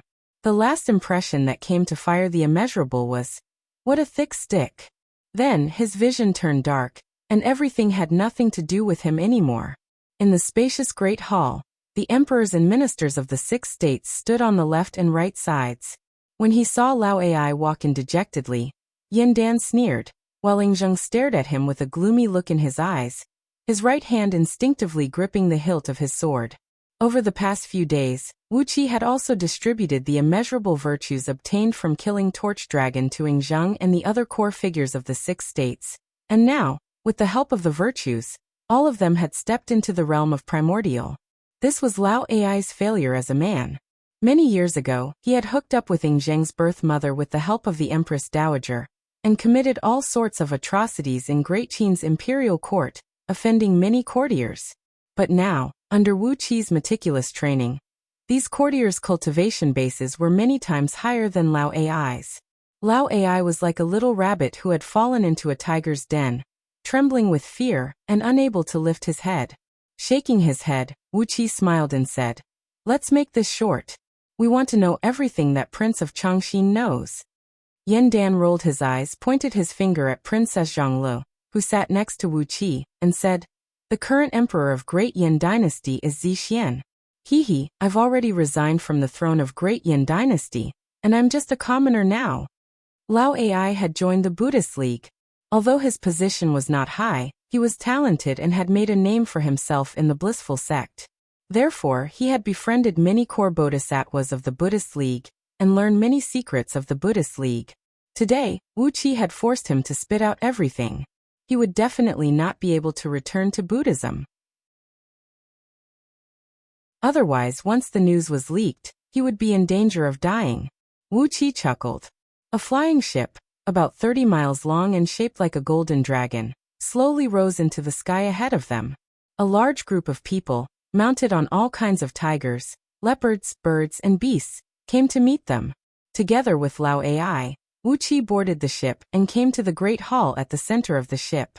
With a heart full of bitterness, Lao Ai completely confessed everything, no longer hiding anything. Although Ing Zheng and the others were primordial immortals, and their cultivation base was far inferior to those almighty experts who had stepped into the realm of primordial by relying on their own enlightenment, their magic power and cultivation base were indeed at the level of primordial immortals.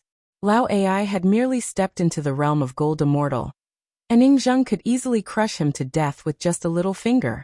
What he had seen and heard today had dealt a heavy blow to him, and it had destroyed his intelligence. All this while Lao Ai had thought that it was a wonderful move to join Buddhism and leave the 6 states behind. He had always thought that since he had easily attained the cultivation base of an 18th tier bodhisattva, he was already a lofty existence compared to the people of the 6 states, and his old acquaintances and opponents were just like ants to him.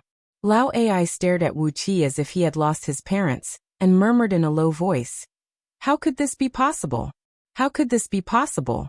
Even if you are a supreme high priest, even if you can control the flow of time, which many Buddhas of the Buddhist League can do, but without enough spiritual energy, how can you make them improve so quickly?" Princess Zhongli snorted coldly. She exchanged a few glances with Wuxia, and immediately understood Wuqi's intention. "Well, Prince of Chongqing," she said coolly, "there's no need to be so courteous. The military situation is urgent, so let's cut to the chase.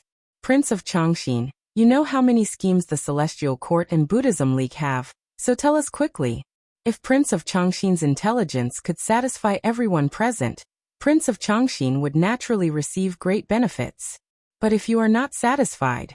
When Wuxia told him everything, Lao Ai was so angry that he almost jumped to his feet. Smiling, Wuxia nodded at Lao Ai and said, "Prince of Chongqing, we have an opportunity for you to make a great contribution. Don't let it slip by." Wuxia looked at Lao Ai in surprise, then nodded and said, "It seems you know a lot of things, Prince of Chongqing. But have you forgotten one thing? The natural energy in Yuxiong Plain and Diyu is endless. As long as you can control the flow of time and put in a little effort, improving your cultivation base is nothing in Diyu. If not for the fact that Diyu abides by the way of nature, and rarely does things that are too eager to help, the Celestial Court and Buddhism League would be nothing to us."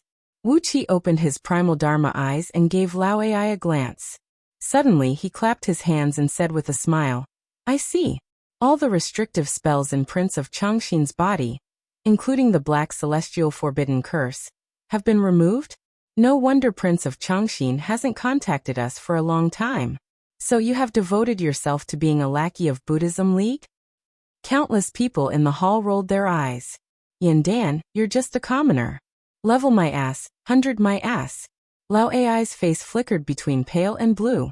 He laughed dryly, then bowed to Yandan and said, "Your Majesty." Lao Ai opened his mouth. He was really infuriated by the ridicule. "I have indeed joined Buddhism League," he said angrily. "What's wrong with that? I have the cultivation base of an 18th tier bodhisattva now. If I had to work hard and cultivate by myself, how much cultivation base could I have? As the saying goes, a fine bird chooses a good tree to rest in, so I..." Lao Ai slumped to the ground. His mind was blank, and he obediently told Wuxia everything he knew. But when he looked at Guiguzi, Su Qin, and Zhang Yi, who were standing beside Wuxia, he was convinced of his defeat. He was not good at scheming. He could play some tricks, but how could he be a match for people like Guiguzi and the others in other aspects? The simplest trick of luring the enemy into a trap had burned the million-strong army of the Great Li dynasty. This defeat was so simple and straightforward that Lao Ai thought he was dreaming. Lao Ai sighed, his face ashen. This mountain was so eye-catching that both Hu the Immeasurable and himself had scanned this place with their spiritual senses several times in the past few days. But each time, they failed to discover the presence of the East Sea Army. Otherwise, they would not have suffered such a crushing defeat today. Everyone in the main hall sneered in unison, and their mocking voices rang out incessantly. No one was willing to form a good relationship with a sinister person like Lao Ai. On the contrary, when there was a chance to hit him while he was down, everyone would gladly do so without the slightest hesitation. It's not a shame to lose, Lao Ai murmured. Wuxia and the others looked at Lao Ai with a smile on their faces, while several civil officials were quickly recording Lao Ai's every word. When Lao Ai spat out everything he knew, everyone smiled at Chi-Chi and gave him a thumbs up. Only Lao Ai's expression was extremely ugly. Yuan Qing caught up to Hua the Immeasurable and smashed half of his body with a stick. Jin Jiao reacted the fastest and shot over, opening his mouth and swallowing Hua the Immeasurable whole. He smacked his lips in satisfaction, sneezed, and spat out Hua the Immeasurable's clothes and shoes. But today, not only had Wu Qi's cultivation reached a level that he could only look up to, but even the people of the 6 nations, whom he had thought to be ants, had soared to such a level. How could he endure such a scene? When the 6 nations first met, he, Lao Ai, was a top expert among them. But today he couldn't even bear the aura of the other party. Sitting on the throne in the middle, Wu Qi clapped his hands and said, "Gentlemen, I don't need to introduce this one. Lao Ai, the imperial advisor of the Great Li dynasty. He is the one who led 1,000,000 soldiers into the city of He province and was burned to the ground." Smiling, Wu Qi looked at Lao Ai, who had suddenly killed those monks, then casually pointed at a mountain in the distance that towered into the clouds. Lao Ai followed behind Wu Qi dejectedly, and the company flew toward the mountain. The mountain seemed close from a distance, but in fact it was extremely high, at least 10,000 miles away from Wu Qi and the others. Wu Qi and the others did not care about Lao Ai's life or death. They quickly communicated with each other through their divine will, and made a decision. Sensing the unkind look in Ning Zheng's eyes, Lao Ai shrewdly moved closer to Wu Qi. Wu Qi was too lazy to be his shield. He pulled Lao Ai's hand and pushed him away, then said coolly, "Prince of Chongqing, if you are useful, you can live. But if you are useless, ha ha ha, how many enemies do you have here?" The emperors and courtiers of the 6 states chuckled in unison. A man like Lao Ai was not very popular among the 6 states, especially when he had just lost a battle, and was set up by others to burn down his army of 1,000,000 soldiers. Now it was the perfect time for them to mock him. Kuo Wuliang could not help but cry out in alarm as he watched Lao Ai kill the 108 black-robed monks around him, then spun and fled. As a monarch of a state, he was not stupid at all. Since Wu Qi could force Lao Ai to kill, then Wu Qi's background must be even more frightening than Lao Ai. Why would he not seize the opportunity to flee, but wait for someone to come and kill him? When he flew to the edge of the mountain, Lao Ai saw thousands of huge flying ships docked at the foot of the mountain. Countless soldiers were sitting cross-legged on the decks, absorbing Pangu's sacred energy to restore their strength. Lao Ai scanned the ships with his divine will, but his divine will slid away as if it had touched a glass bead smeared with oil. The place was empty, but he did see with his naked eyes that there were at least 10,000,000 soldiers stationed here. They were the core figures of the 6 states, such as the emperors, crown princes, prime ministers, marshals, and others. The terrible pressure unique to primordial experts almost made Lao Ai suffocate. As for the other courtiers and counselors of the 6 states, their auras of peak-level gold immortals were even more pressing on Lao Ai, making his blood almost stop flowing. Looking at the people present in horror, Lao Ai's mouth was wide open, and he could not say a word. As a thick-skinned man, Lao Ai immediately bowed to Princess Zhonglu and said, "Your subject Lao Ai pays respect to your majesty." Wu Qi chuckled and said, "Well, a fine bird chooses a good tree to rest in. It seems that Prince of Chongqing has chosen a rotten tree. After so many years, he has only attained the cultivation base of an 18th tier bodhisattva. That's all the Buddhist League has given him."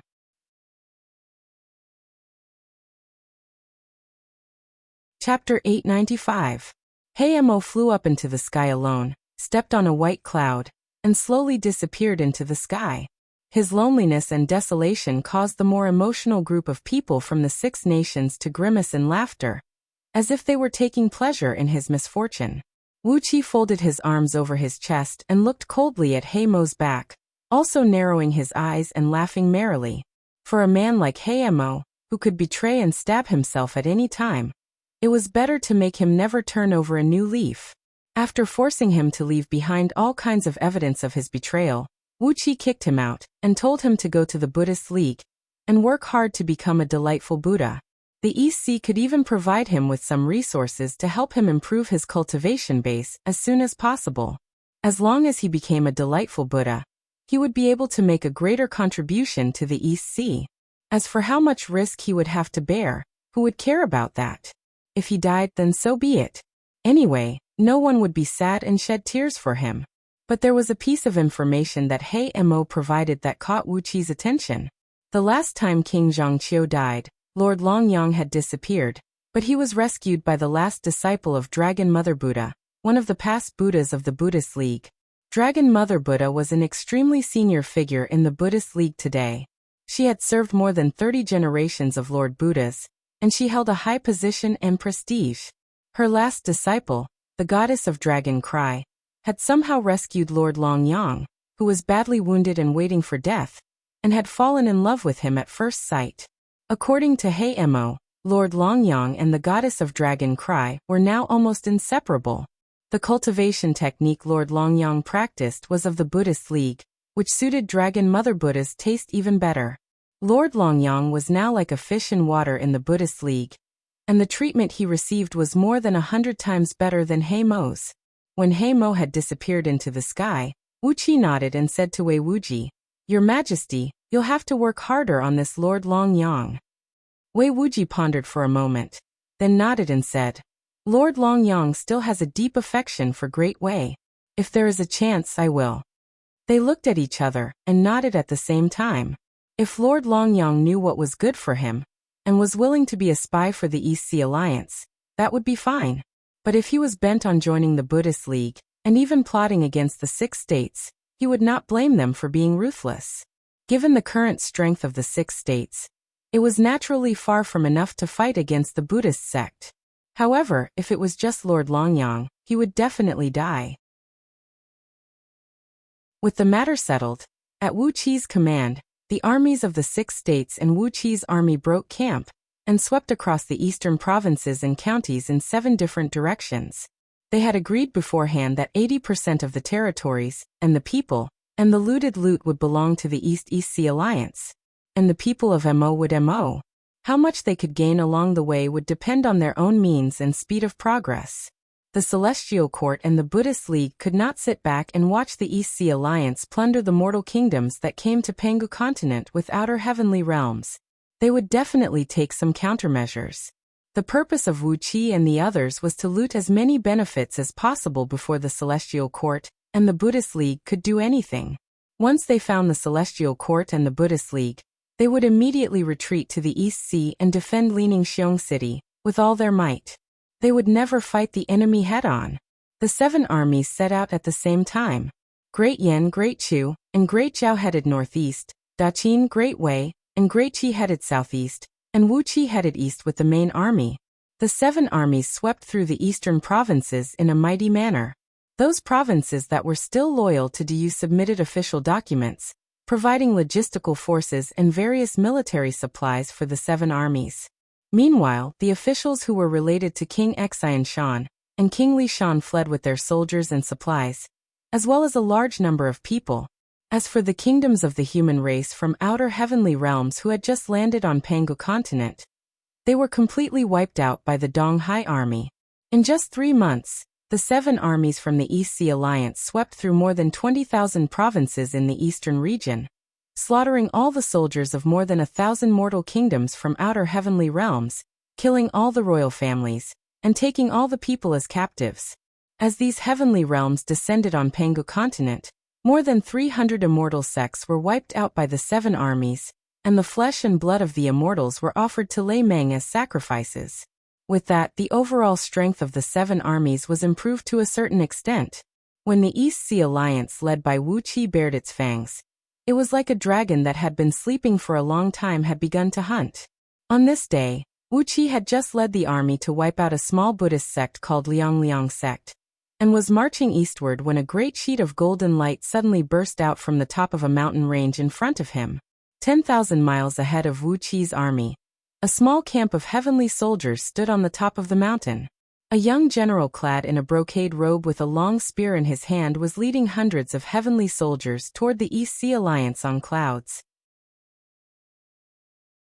Looking at the handsome young general who came swaggering toward them with a spear in his hand, Wuxi sighed and said, "The celestial court has finally lost its patience. I wonder what excuse they have come up with this time." Before his voice could fade away, the young general had led his men to a place less than 3 miles away from the East Sea Alliance. With a sweep of his spear he snapped, "Hey, are they the subordinates of Du, the king of East Sea? Quickly ask the king of East Sea to come out and talk to me."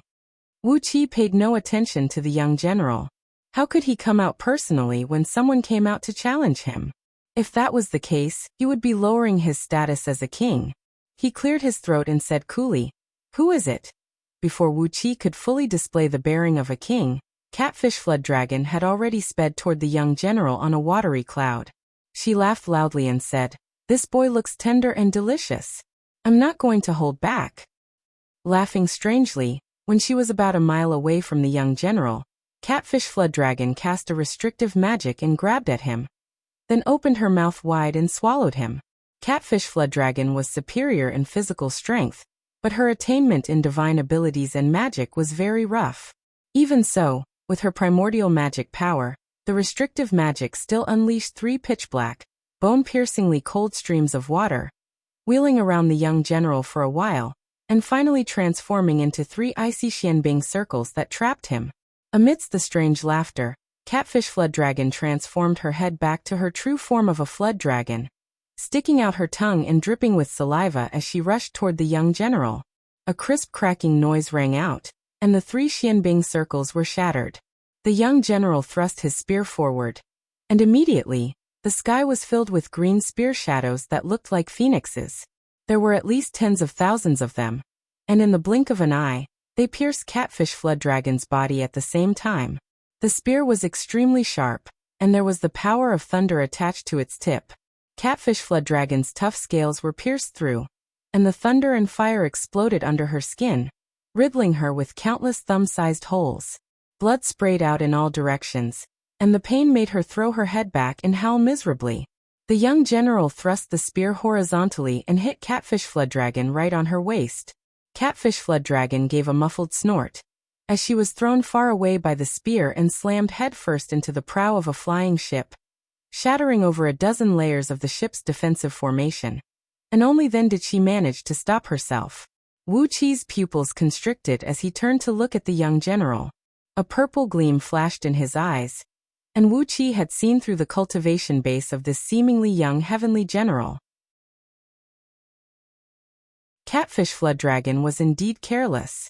This heavenly general had the cultivation base of an 8th-tier primordial immortal, which was 1 tier higher than Catfish Flood Dragon. Also, the spear in his hand was a real primordial immortal item, with a terrifyingly strong power. No wonder Catfish Flood Dragon was severely wounded by him at first sight. Gold Feather and Silver Feather were good friends with Catfish Flood Dragon, and when they saw her being wounded, they quickly went up to support her, who was covered in blood. Princess Zhonglu flew up to greet him as well, her fingers gently brushing across Catfish Flood Dragon's body. The heavenly general's attack was very ruthless, as the tip of the spear had nearly pierced through all of Catfish Flood Dragon's joints and vital parts. Had it not been for the fact that Catfish Flood Dragon was a demon immortal, which gave her a much stronger life force than ordinary immortals, the round of spear attack would have killed her. The atmosphere in the East Sea Army became suffocating. Over the past 3 months, the East Sea Army had swept across the East Sea, and Catfish Flood Dragon's fearsome combat prowess had been known by all the officers and soldiers of the East Sea Army. Her freakishly huge hammer had smashed the defensive formations of 7 immortal sects in a row, and no one had ever been able to withstand a single strike from her. But that young general, who looked to be only 13 or 14 years old, could seriously wound Catfish Flood Dragon with just 1 spear attack. How strong was he? Carrying Catfish Flood Dragon in her arms, Princess Zhonglu returned to the back hall of Wu Qi's warship. For a primordial cultivator, Either he would not be wounded, or once he was wounded, it would be a severe injury, and the loss of even a little bit of blood essence was extremely painful. Had it not been for the pills concocted from the innate divine wood in Yuan Ling's nether realm in the East Sea, perhaps even if Catfish Flooddragon survived, she would have fallen back to the realm of gold immortal. Wuxia glanced at Catfish Flooddragon's blood dripping on the deck and asked coldly, "Who are you?" The young general smiled and threw the spear into the air, which transformed into a little green dragon about 10 feet long and wheeled around him. "I'm Huo Wu, the celestial sovereign of the 3 altars of the celestial court," he said. "The reason why I'm blocking your way to the East Sea today is because of a personal grudge, and it has nothing to do with the celestial court." Ao Buzan cried out in a strange voice. Personal grudge? Lao Tzu has been behaving himself for the past 2 days, and did not abduct any girls. I don't think your mother or wife is among them, am I right? Huo Wu smiled faintly, shook his head and said, "You must be joking. Actually, it's not a big deal. It's just that you've killed my lineal descendants in the mortal world, and you've killed my descendants. That's why I'm here to demand an explanation from you." Taking a deep breath, Huo Wu pointed at Wu Qi and said with a cold grin, "The Great Li dynasty in the mortal world is my descendant, and Huo Wuliang is my lineal descendant. You've wiped out the Great Li dynasty in the East Sea, and you've killed Huo Wuliang and his entire clan. You must avenge them." Wu Qi laughed, then turned to Lord Xianxing and said, "I knew they would find some excuse to make things difficult for us. But in order to find an excuse to stop us from marching, they've sent their descendants here for us to kill at will. What a ruthless person." Lord Xianxing just shook his head. He really despised what the celestial court had done. Yuan Qing, on the other hand, picked up his staff and rushed out. "It's your grandpa who killed your grandson. What are you going to do about it?" he cried out. Before he could rush out, Wu Qi grabbed him by the neck and pulled him back. "Ao Buzan, Brother Xianxing, attack together," cried Wu Qi. "Yuan Qing, Gold Horn, Silver Horn, Gold Feather, Silver Feather, you two stay outside and watch the battle. This man has the cultivation base of an 8th-tier primordial immortal, and he has a powerful primordial immortal item in his hand. Don't be careless." Ao Buzan and Lord Xianxing answered, drew their weapons and walked out. Huo Wu smiled faintly, then raised his right hand and made a grabbing gesture toward the sky. Immediately, the world turned crimson, and a boundless cloud of fire rolled toward the army of the East Sea.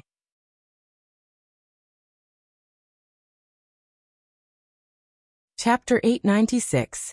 As the flaming clouds poured down, Wu Qi gave a cold snort. The dark Yin celestial tower rose into the sky and unleashed a boundless cold air to protect the entire fleet of the East Sea. A thick layer of cold air formed an arc-shaped light shield over the fleet. No matter how the flaming clouds crashed into it, the cold air did not budge at all. Instead, from time to time, some of the flaming clouds were frozen by the cold air, turning into large hailstones that fell from the sky. "Boy, stab me." Ao Buzan was still grinning mischievously, but the soul-splitting spear was thrust straight at Huo Wu's lower body. The tip of the spear vibrated, leaving behind countless ominous black shadows in the void, each of which produced a sharp whistling sound. It was the sound of the void being shattered and sucking in the surrounding air, which was why the whistling sound was produced. Huo Wu sneered. The little azure dragon coiled around him, threw its head back and roared, then flicked its tail and lashed out at Xiang Ao's spear. A primordial immortal artifact was actually a spirit immortal, who had cultivated to the cultivation base of a primordial immortal. It was the weapon's item spirit that had become an immortal. All primordial immortal artifacts were forged with all kinds of extremely rare materials, and their bodies were much stronger than the bodies of ordinary immortals, almost as strong as those of real immortals who specialized in body tempering. Therefore, whether an immortal had a primordial immortal artifact or not was a completely different concept. If a primordial immortal, who was proficient in all kinds of powerful immortal magic, but had a weak body, had a primordial immortal artifact, the destructive power he could exert would immediately increase by 10 times or even 100 times. If the enemy wanted to attack him, they would have to destroy the primordial immortal artifact that protected him. But with the strength of a primordial immortal artifact, it was not that easy to destroy him.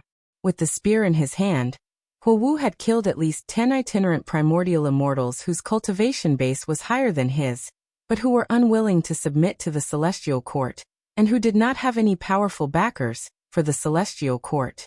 Aobuzin's soul-splitting spear had deliberately concealed its aura, so Huowu did not take it seriously. Then, the spear transformed from the little azure dragon, who was telepathically connected to him, lashed out its tail.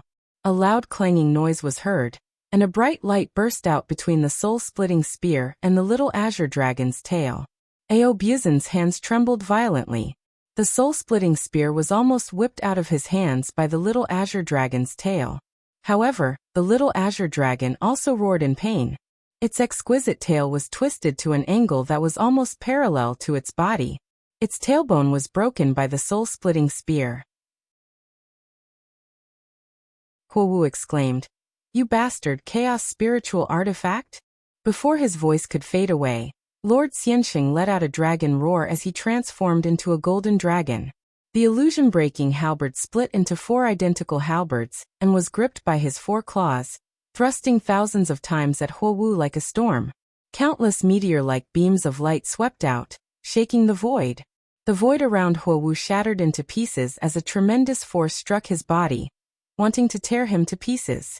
Huowu reached out and grabbed the little azure dragon's tail. With a flick of his wrist, the little azure dragon transformed back into the green spear in his hand. However, there was an obvious crack on the back of the spear, which was caused by Aobuzin's attack with the soul-splitting spear. After all, even if it was a primordial immortal artifact, it was only a treasure equal to an innate spirit artifact, and was far inferior to a chaos spiritual artifact. The spear flashed, leaving thousands of green beams in the shape of phoenixes behind. Huowu's spear technique was exquisite, and every thrust of the spear collided with the purple beams brought up by Lord Xianxing's halberd. Clanging noises rang out incessantly. Huowu had poured all his immortal energy into the spear with all his strength, and only then was he able to fight evenly with Lord Xianxing. Huowu's cultivation base was 1 tier higher than Lord Xianxing's, and he should have had an overwhelming advantage. But his weapon was not as good as Lord Xianxing's. Both of them were body cultivators who fought in close quarters, so when his weapon was restrained, he was caught in a bitter fight. If he had not used all his immortal energy to protect his primordial immortal artifact, Lord Xianxing's fierce attack would have shattered his spear to pieces. Bastards! 2 chaos spiritual artifacts! Where did you get these treasures? Huowu's eyeballs were about to pop out of their sockets. While steadily fending off Lord Xianxing's fierce attack, he blinked his eyes and had some strange thoughts running through his mind. He did not mind the illusion-splitting halberd, as his skill was only average. But he had his eyes on Aobuzin's soul-splitting spear. He had to find a way to kill Aobuzin and snatch the spear. But just as he was lost in thought, the lower half of Lord Xianxing's body suddenly disappeared into thin air. Accompanied by an ear-piercing sound of wind breaking, the lower half of his body strangely emerged from behind Huowu's back, grabbing 2 illusion-splitting halberds that gleamed with a purple light with his hind claws, and thrust them toward Huowu's body like a windmill. This was the power of the illusion-splitting halberd. During a battle, it could break the void at any time, allowing its owner to appear in any place on the battlefield, and no restrictive spell in the void could resist this bizarre attack. Huowu cried out in alarm. Backhandedly, he threw out a fiery thunderbolt and smashed it at the 2 halberds that were stabbing toward his back. The thunderbolt cracked, and the 2 halberds were knocked dozens of feet back. Then Lord Xianxing's body suddenly disintegrated. Lord Xianxing's body disintegrated into 4 parts, each of which was a dragon claw holding an illusion-splitting halberd and thrusting it at Huowu. The 4 parts of his body flickered in and out of existence around Huowu, sending countless beams of purple light stabbing toward him. Several times, Lord Xianxing's body appeared close to Huowu's body, thrusting the halberd at his vital parts. Fortunately, Huowu's cultivation base was strong, and his reaction was very fast. Every time he was about to be severely injured, he could pull back the spear and block the halberd. However, after several crises, cold sweat dripped down Huowu's forehead. He gave a furious hiss, and the muscles on his back tightened. He risked everything to withstand the halberd thrust from one part of Lord Xianxing's body behind him, then clenched his jaws and thrust the spear at lightning speed toward the other part of Lord Xianxing's body. Lord Xianxing's halberd hit Huo Wu's shoulder, and in the blink of an eye, the spear had arrived in front of him. A cold laugh rang out as the void in front of Lord Xianxing blurred.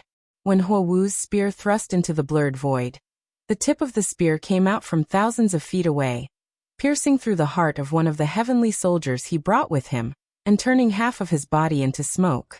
Purple and gold blood sprayed out in large amounts, and a half-foot-long gash was torn open on Huo Wu's left shoulder by the illusion-splitting halberd. Not only did Huo Wu's risky move fail to hurt Lord Xianxing, but he had also seriously injured himself and killed one of his subordinates. Flustered and exasperated, Huo Wu let out a long roar and brandished the spear, thrusting it in all directions like a gust of wind. Lord Xianxing sneered. A vast expanse of blurred void appeared around Huo Wu, and the illusion-splitting halberd produced a vast expanse of hazy light and shadow. Huo Wu's spear thrust into the blurry light and shadow, and the tip of the spear suddenly appeared in front of the heavenly soldiers he brought with him. They did not even have room to dodge, and were all killed by him. Wuxia was amused as he watched from behind. The illusion-splitting halberd was the proud work of Yuan Ling in his previous life. Unless it was imprisoned by the suppressive force of a supreme artifact of primal, it could hurt people from any direction and block any attack. With it in hand, he was invincible. Just as Huo Wu was fuming with rage for killing hundreds of heavenly soldiers he brought with him by mistake, Ao Buzan, who had been rubbing his hands and watching the battle for a long time, suddenly sneaked up behind him, raised the soul-splitting spear, and slowly thrust it toward Huo Wu's back. No one knew what strange technique Ao Buzan had used, but he had completely concealed his aura, even the aura of the soul-splitting spear. It was as if he was in an illusion, and the tip of the spear was less than 3 feet away from Huo Wu's back. The soul-splitting spear was different from the illusion-splitting halberd. It did not have a strong destructive power to the fleshly body, but once it hit the target, it would directly harm the target's soul and soul. Its destructive power was sinister and evil, and it was the most difficult divine soul attack to guard against. Huo Wu, who was struggling with Lord Xianxing, suddenly felt his heart skip a beat. Blood gushed out of his body, and almost instinctively, he roared and thrust his spear backward to parry the attack. A loud clang rang out as the soul-splitting spear and Huo Wu's spear collided again. Seeing that his sneak attack had failed, Ao Buzan abruptly exercised the Dharma idol and transformed into a 1,000-feet-tall giant, then thrust the spear down with great force. Arko Zulong's terrible innate divine strength had rendered Huo Wu's arms immobile, and he could only struggle to resist the endless pressure of his brute force. Taking advantage of Ao Buzan's sneak attack, Lord Xianxing bluntly opened up 7 large holes in Huo Wu's back. When the illusion-splitting halberd wounded someone, the flesh and blood near the wounds were instantly annihilated. The wounds were huge, and a lot of blood flowed out of them. Even though Huo Wu had the cultivation base of an 8th-tier primordial immortal, his blood could not flow so fast. As Ao Buzan roared and exerted his strength, more than half of Huo Wu's blood had flowed out of him. His face was a little pale, and it seemed that he could not hold on any longer. Just as Huo Wu was in trouble, the man who had come to add insult to injury arrived just in time. No one knew when Yuan Qing had turned into a little flea and hid in Lord Xianxing's hair. When Huo Wu was trapped, he suddenly sprung up, transformed into a giant, 100-feet-tall giant, and smashed his iron cudgel down toward Huo Wu. Amidst a loud clang, Yuan Qing's iron cudgel was bounced hundreds of feet up into the air, and he was almost knocked flying away. Sparks flew from the top of Huo Wu's head as his skull was sunk half an inch, and his brain and blood were spewing out of his 7 orifices. Bastard! Even with such a serious injury, he still could not kill an 8th-tier primordial immortal. Huo Wu suddenly let go of the spear, grabbed the blood and brain he had spat out, and drew 49 flame-shaped talismans in midair. Before he could finish drawing the talismans, the 4 dragon pythons, Gold Horn, Silver Horn and Gold Horn, sprayed out the divine light of ice and fire at the same time. The light, which spun rapidly like a drill, pierced Huo Wu's legs and arms, causing him to howl miserably in pain. The flame-shaped talismans that had just taken shape dissipated abruptly, unable to exert their power. Huo Wu dared not to fight any longer. He whistled and rushed back to his camp with the spear, which had transformed back into a little azure dragon. He was an 8th-tier primordial immortal of the celestial court, and yet he was so badly wounded because his weapon was suppressed. He felt very aggrieved. On the other hand, Ao Buzin and the others chased after him with great joy, especially the Gold Horn brothers, who were drooling. An 8th-tier primordial immortal. What a good meal! Battle cries shook the sky as the strongest group of demons under Wuqi's command chased after Huo Wu.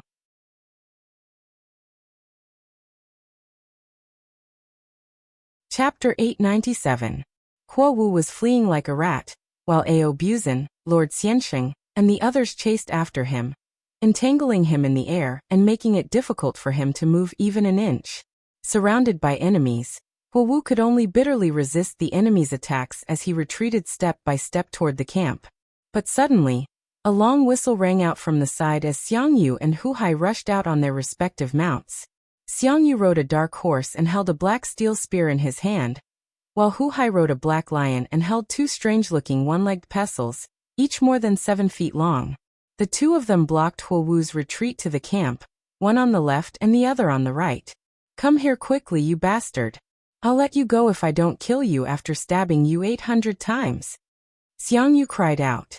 Hu Hai whistled in a strange tone, then crazily slammed the 2 one-legged pestles against each other, producing a thunderous noise. At the same time he roared, "Eat 3,000 pestles of mine. If I can't smash you to death, I'll let you go today. Ha ha ha ha." Hu Hai's eyes glowed with a blood-red light. As he laughed wildly, the mountains and rivers within 1,000 miles began to boil, and the mountains and hills that had never moved since ancient times began to tremble like water. Huo Wu glanced at Xiangyu and Hu Hai, and he was so angry that he almost convulsed. 2 more primordial immortals. Although their weapons were of poor quality, their cultivation bases were not to be underestimated. In the realm of primordial immortals, the suppression of an upper-grade primordial immortal over a lower-grade primordial immortal was not as strong as it was in the realm of gold immortals and heaven immortals. A first-grade primordial immortal might even be defeated by a 9th-grade primordial immortal. Huo Wu, an 8th-grade primordial immortal, was being beaten up by Ao Buzin and his companions. How could he dare to answer Xiangyu and Hu Hai's provocation? In the blink of an eye, Yuan Qing had picked up a big stick and smashed it 88 times at Huo Wu's right calf. Amidst the dull thuds, Huo Wu howled miserably. His calf was cracked and almost shattered. He hurriedly injected a stream of life essence energy into his calf, and forcefully healed his fractured leg bone.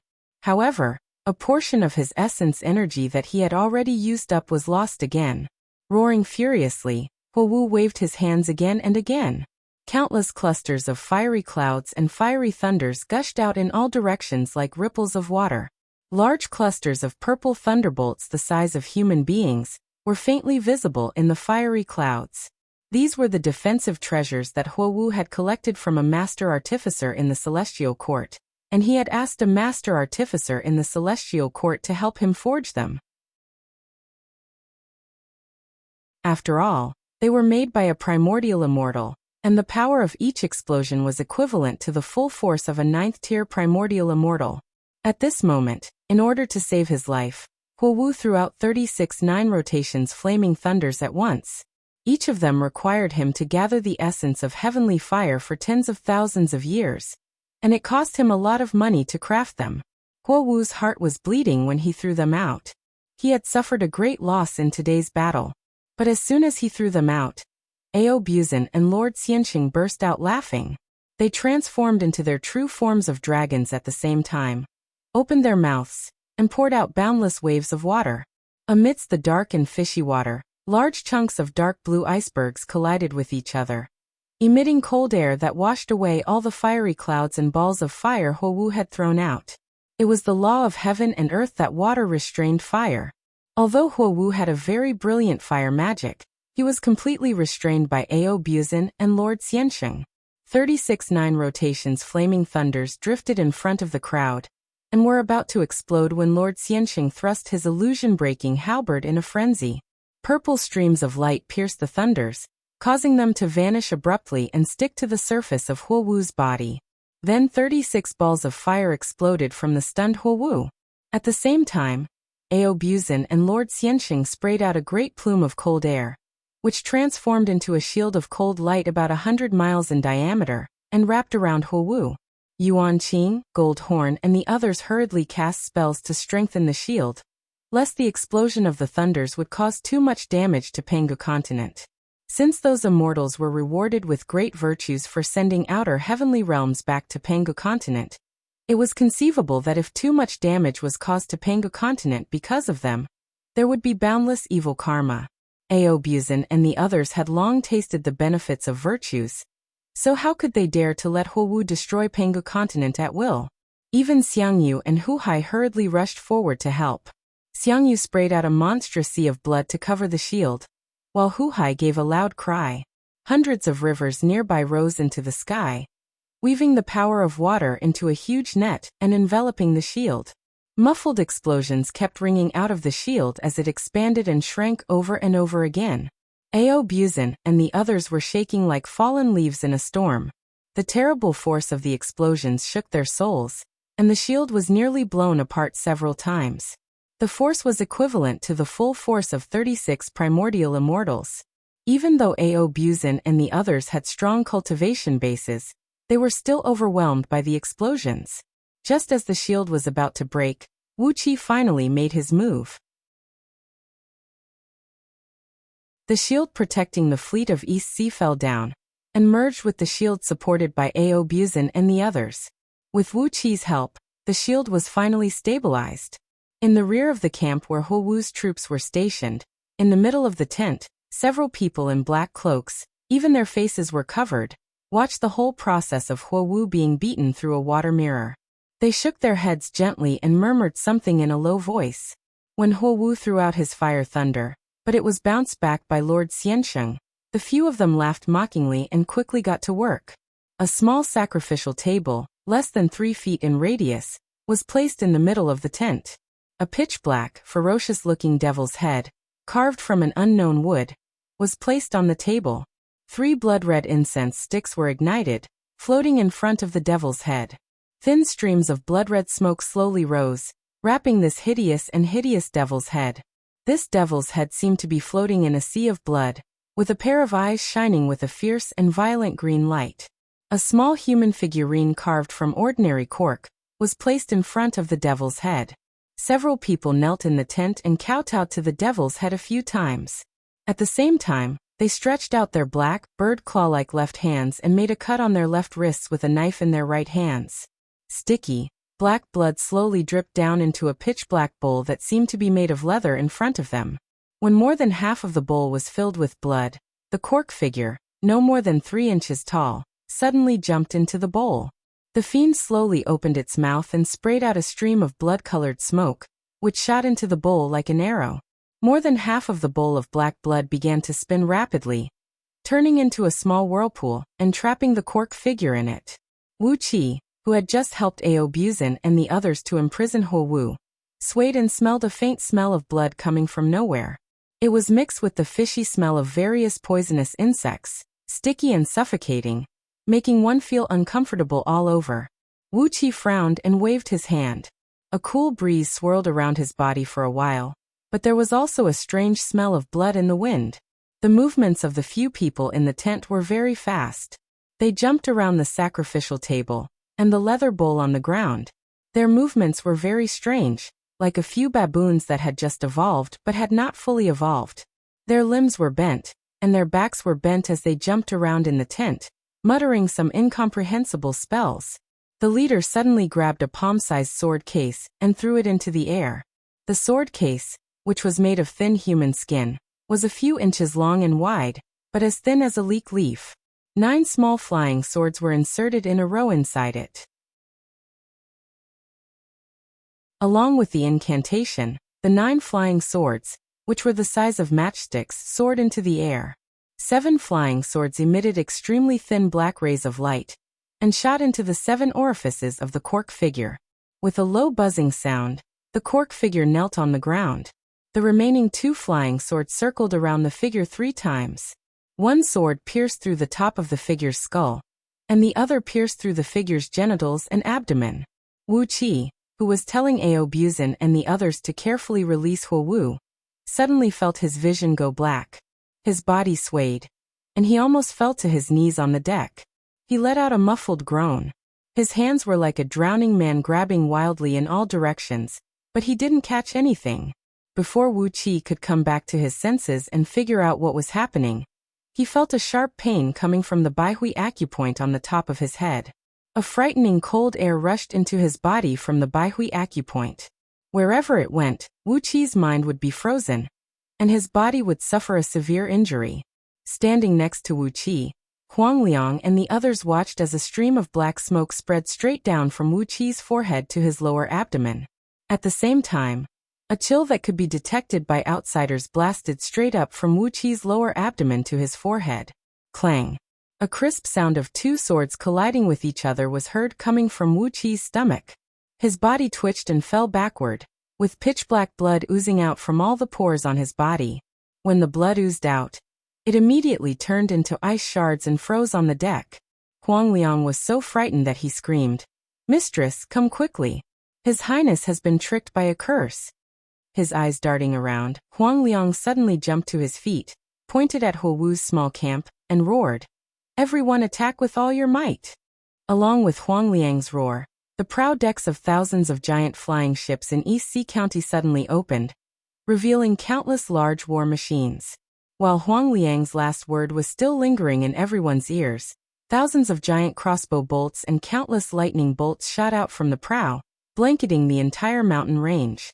More than 100,000 oracles leaped into the air, chanting spells to communicate with the ghosts and gods of heaven and earth, borrowing the enormous power of the ghosts and gods to gather dark clouds and hurricanes, turning them into a monstrous snowstorm, thunder, fire, and meteors, sweeping towards the enemy. Hundreds of towering mountains were smashed to pieces, and Huowu's small camp was torn to pieces in an instant. In the camp, a few men in black were preparing to use the last step of the curse to cut off the cork figurine's head and completely kill Wuqi. But suddenly, Huangliang let out a loud roar, causing the surrounding mountains to collapse and the earth to crack. Thunderbolts and fire shot out in all directions. The few men in black screamed and flew up into the sky, fleeing in panic. As a result, the devil statue was blown to pieces, the 3 incense sticks were broken, the leather bowl was shattered, and the cork figurine was nowhere to be found. Wuqi, who was lifeless a moment ago, suddenly opened his eyes. He took a deep breath to restore his strength, then stood up with a dark face and flew towards the camp. "Sinister villain, hand over your life."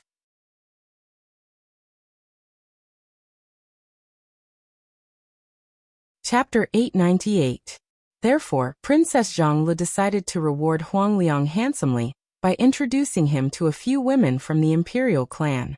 This was also a way for Huangliang's personal interests to be completely integrated with the East Sea. Xiangyu was so happy that he danced with joy.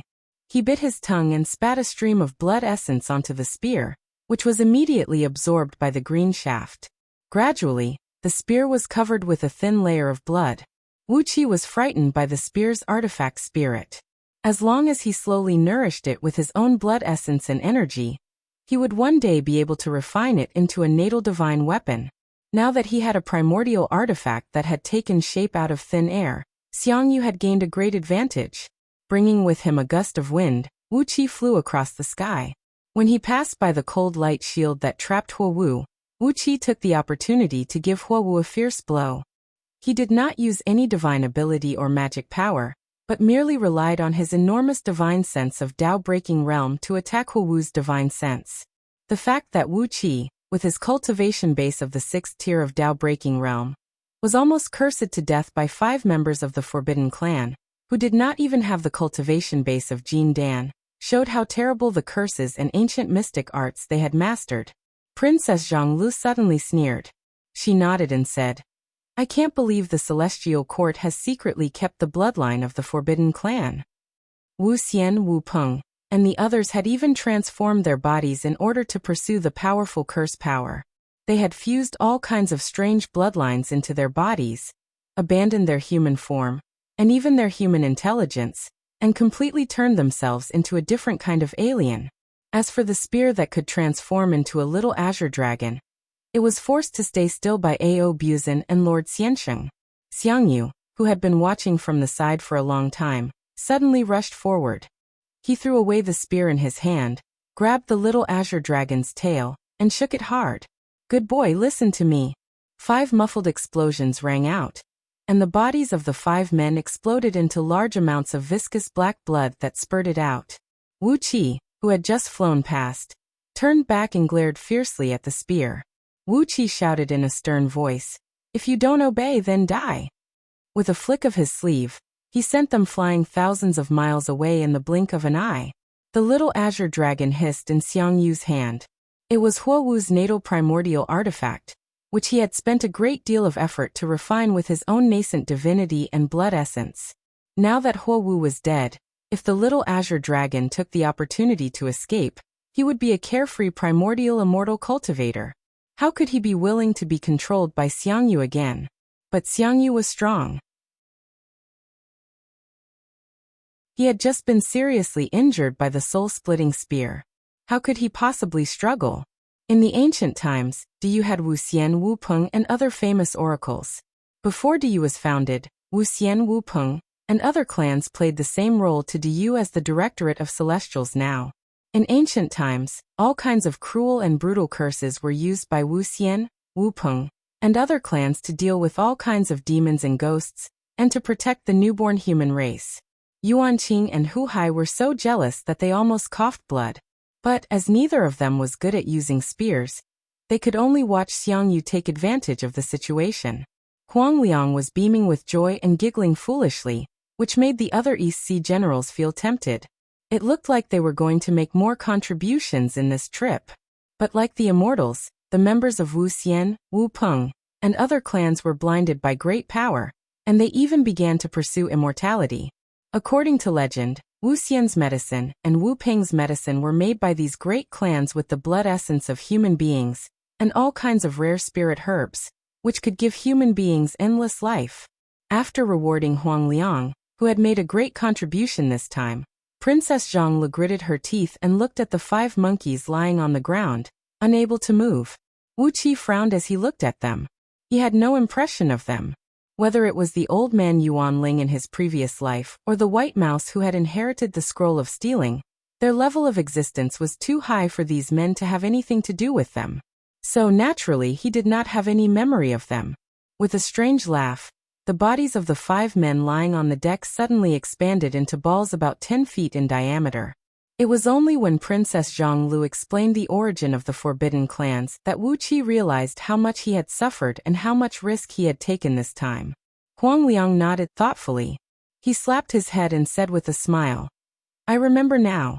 The general who trained me and the others said that killing a member of a forbidden clan would give you a promotion, wiping out a clan would give you a title, and wiping out a clan would give you the title of king." Wu Qi rolled his eyes at Huang Liang. Clearly, this fellow had failed in the recruit training in Zhong province. The fact that the forbidden clans were being hunted down should have been explained to the recruits as a secret military order. But Huang Liang could not remember it clearly, and Wu Qi had no idea how he managed to sneak into the army of Hai province.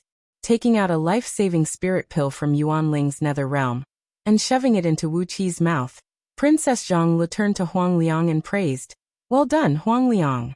You've done a great service this time." "Well, when we get back to the East Sea, I'll choose a few beautiful and talented women from the imperial clans of the 6 states to marry you." Princess Zhongli also felt a lingering fear in her heart. She had just checked Wu Qi's body. If it were not for Huang Liang's timely order to attack indiscriminately and interrupt the curse of these freaks, Wu Qi would have suffered extremely serious injuries. Even if he did not die, it would take him at least eons to recover. Princess Zhongli, who had rushed over after hearing the news, checked Wu Qi's physical condition with a gloomy face. A 5-colored auspicious light shot out from her fingertips and carefully scanned Wu Qi's body several times. Fortunately, Wu Qi's cultivation base was amazing. Although the curse had caused him a lot of damage, it was broken in time by the army led by Huang Liang. As a result, Wu Qi's foundation was not damaged, and only a small part of his energy was damaged. He would recover in a few days' rest. Wu Qi gave a long roar. With a single step, he crossed tens of thousands of miles and came behind the 5 men in black cloaks who were fleeing in a panic. He waved his fingers in the air, and 5 black runes the size of fists shot out with an eerie ghost aura, transforming into hideous, twisted ghost heads that shot into the backs of the 5 men. Their bodies stiffened and could no longer move. Wu Qi waved his hand and pulled them into his sleeve. At that time, the alliance of human clans was furious. They had issued an order to hunt down Wuxian, Wuping, and other clans, and used all the military forces of the human race to wipe out their bloodlines. But how could these clans, who had been in charge of the human race's sacrificial power for countless years, be wiped out so easily?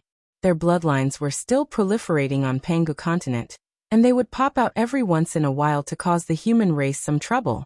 Since the human emperor ascended to the throne 7 generations ago, there had been no trace of these so-called forbidden clans. But today, seeing them appear in Huo Wu's tent to curse Wu Qi, it was clear that they had been recruited by the Celestial Court. With the support of the Celestial Court's enormous material resources, the curse techniques of these descendants of the forbidden clans had become even more powerful and unpredictable. Wu Qi gave a cold laugh. He shook his head and said, "I don't expect them to get rich or get promoted. Dig out everything in their heads. At the same time, I'll interrogate them and find out who ordered them to curse me." The invisible divine sense bombarded the shield and shattered it. Huo Wu, who was stabbing his spear inside the shield, suddenly froze, and his divine sense was crushed like a bean under a roller. Ao Buzin and the other demons swarmed over, tore him into a dozen pieces, and swallowed them. Every drop of the blood essence of an 8th-tier primordial immortal was the crystallization of energy that could only be obtained after tens of thousands of years of painstaking cultivation, and every piece of flesh was a great tonic. If it were not for the fact that Ao Buzin and the others were all primordial immortals, an ordinary person would have exploded and died after eating this mouthful of flesh. Before Princess Zhang Li's voice had faded, a plume of black smoke rose from the foreheads of the 5 demons at the same time. 5 wisps of black smoke converged into a small cloud, in which an old man, who looked like a hungry wolf and was covered in white fur, appeared. The old man smiled wickedly at Princess Zhang Li, then nodded and said, "I'm so useless that I've made you laugh at me. The Wuxian clan has never taken any captives since ancient times." Princess Zhang Li sneered and snapped, "Treat them well. Interrogate them and find out what spells they know. There are many powerful ancient gods who were cursed to death by the people of the Wuxian and Wuping clans. Dig out everything they know." As his divine sense swept across the 5 strange men who had nearly made Wu Qi suffer a great loss, Wu Qi could not help but be shocked. Their spells were so powerful, but their cultivation bases were not even as strong as those of the Jindan realm. Apart from their divine sense, which was stronger than that of ordinary people, they were just ordinary mortals. Wu Qi and the others looked at each other, and could not say a word for a long time. The mountains and hills within 100 miles were rapidly melted by the black blood, and the ground was corroded, leaving a huge pit that was tens of miles deep. Back on the warship with a gloomy face, Wu Qi flung his sleeves, and the 5 black-clad men, who were only about his shoulders in height, fell to the ground in disarray. A group of ferocious soldiers of Donghai pounced on them, and tore their cloaks to shreds. Then, 5 strange-looking men who looked like monkeys and only a little bit human appeared in front of the crowd. A look of panic came over the faces of the 5 men, and their bodies were trembling slightly. However, they were imprisoned by Wu Qi with primordial runes. With Wu Qi's cultivation base, even a 1st-tier primordial immortal could not break free from his spell, let alone 5 ordinary people. Wu Qi, Ao Buzin, and the others looked curiously at Princess Zhang Li, wondering what the forbidden clan meant. But Huang Liang raised his eyebrows, nodded thoughtfully and said, "The forbidden clan? When I first joined Hai Province's army, I received 3 years of training in Zhong Province, and I seem to remember something about the forbidden clan." After tilting his head and thinking for a while, Huang Liang suddenly clapped his hands and said with a smile, "Yes, the Forbidden Clan. That's the clan that even Diyu is secretly hunting." His immense divine sense transformed into an invisible sword and pressed against the little azure dragon's neck. The little dragon's body stiffened, and a terrible killing intent nearly froze the spear's item spirit, nearly wiping out its sentience. With a flash of green light, a long green spear, about 12 feet long, lay quietly in Xiangyu's arms. Upon hearing Princess Zhongli's words, Huang Liang's saliva almost dripped down his face, and he hurriedly thanked Princess Zhongli.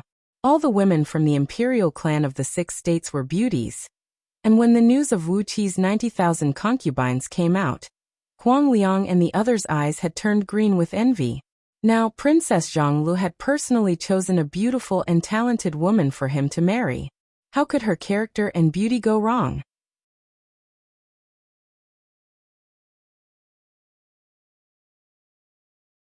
Chapter 899. Above Panga continent, all the way to the 33 heavens, a great hall shrouded in bright light was held up by layers of clouds. Golden dragons and colorful phoenixes wheeled around it, while pairs of white cranes flew gracefully across the sky with Ganoderma in their beaks. The golden glazed tiles of the 3-layered hall reflected a thick golden light under the bright light. The scarlet pillars and scarlet walls looked particularly majestic under the golden light. Countless heavenly generals stood on the 1,080 cloud platforms near the hall with their heads held high and chests puffed out. Near each cloud platform, there were 3,600 white clouds flying back and forth, and there were more or less 300 to 500 heavenly soldiers and heavenly generals standing in those clouds. In front of the great hall was a large square paved with beautiful jade. A very long jade staircase gradually extended through the thick clouds, leading to a 9-story jade platform in front of the square. Naturally, there were heavenly generals in full armor standing on each jade platform, but on the highest jade platform, a pair of strange-looking men were standing there. One of them was glancing down with a golden gleam in his eyes, while the other had huge fan-shaped ears listening to something. Inside the magnificent hall, 6 middle-aged men in imperial robes were shrouded in golden light and purple mist. Sitting in the middle of the throne at the end of the hall was a pale-faced man, who had a stream of purple mist pouring down from the sky and turning into a purple light screen that surrounded him. He was none other than the great celestial emperor of the heaven, the middle celestial emperor, Ziwei Lingying. On the cloud platforms on either side of the throne were the 5 celestial emperors of the celestial court. With drooping eyelids, all 6 of them stared at the spinning golden light in the center of the great hall like clay sculptures. The misty golden light was divided into 7 parts, showing the movements of Wu Qi's 7 armies in the East Sea. When the 5 men from the forbidden clans suddenly swelled and exploded, turning the mountains hundreds of miles around into a huge pit, great celestial emperor Ziwei Lingying suddenly snorted softly. "A bunch of trash. I've raised them for so many years in vain." The great celestial emperor, who had a face as fair as mutton fat jade and a long beard that hung down to his chest, brushed his long beard and said indifferently, "What do you think, my brothers?" The 5 celestial emperors of the 5 directions looked at each other. Scarlet Emperor of the South, Dipper Great Emperor, who was dressed in a scarlet imperial robe, said indifferently, "It's just a small ailment. It doesn't affect the overall situation." After a long silence in the hall, Ziwei Lingying Great Celestial Emperor suddenly pursed his lips into a smile, shook his head, and sighed. "It's just that I don't want to lose face. After all, it was my crown prince who went out to do that shady business. No one in the Dao League made a fuss about it, but I'm afraid that those baldies will use it against me in the future." The 5 celestial emperors looked at each other again. Scarlet Tharch, the South Star Emperor, nodded and said, "Then what do you think, Your Majesty?" Ziwei Lingying Great Celestial Emperor pondered for a moment, then chuckled and said, "The King of East Sea does have some means and ability to severely injure Huo Wu with just one blow. Although it was by besieging him and consuming a lot of his strength. We can't let him think that the celestial court is incompetent. Since the last apocalypse of heaven and earth, the celestial court has kept a low profile and accumulated so many capable generals and courtiers. How can we let a little boy act presumptuously in front of us?" Scarlet Emperor, the South Star Emperor, said with a smile. That's fine. In short, the King of East Sea has killed Lord Baoang. With this excuse, no matter how hard the Celestial Court tries to make things difficult for him, you can only accept it. He's just a mere King of East Sea, and it won't affect the overall situation. Just kill him. The North Star Emperor, who was dressed in a white robe and had a lifeless face and a chilly wind swirling around him, asked dryly, "Who should we send?" The 6 emperors exchanged a glance, and then the other 5 pointed at the North Star Emperor at the same time. The South Star Emperor smiled and said, "Brother, you have many experts under your command, so of course you'll just pick 3 to 5 experts. Just kill the King of East Sea and don't touch anyone else. Go and come back quickly, and don't give anyone a handle on you."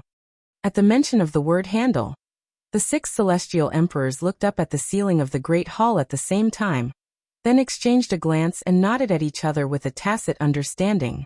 The North Star Emperor pondered for a moment, then waved his hand and said, "Where are the celestial lords of 7 killing, Vanquisher, and Greed?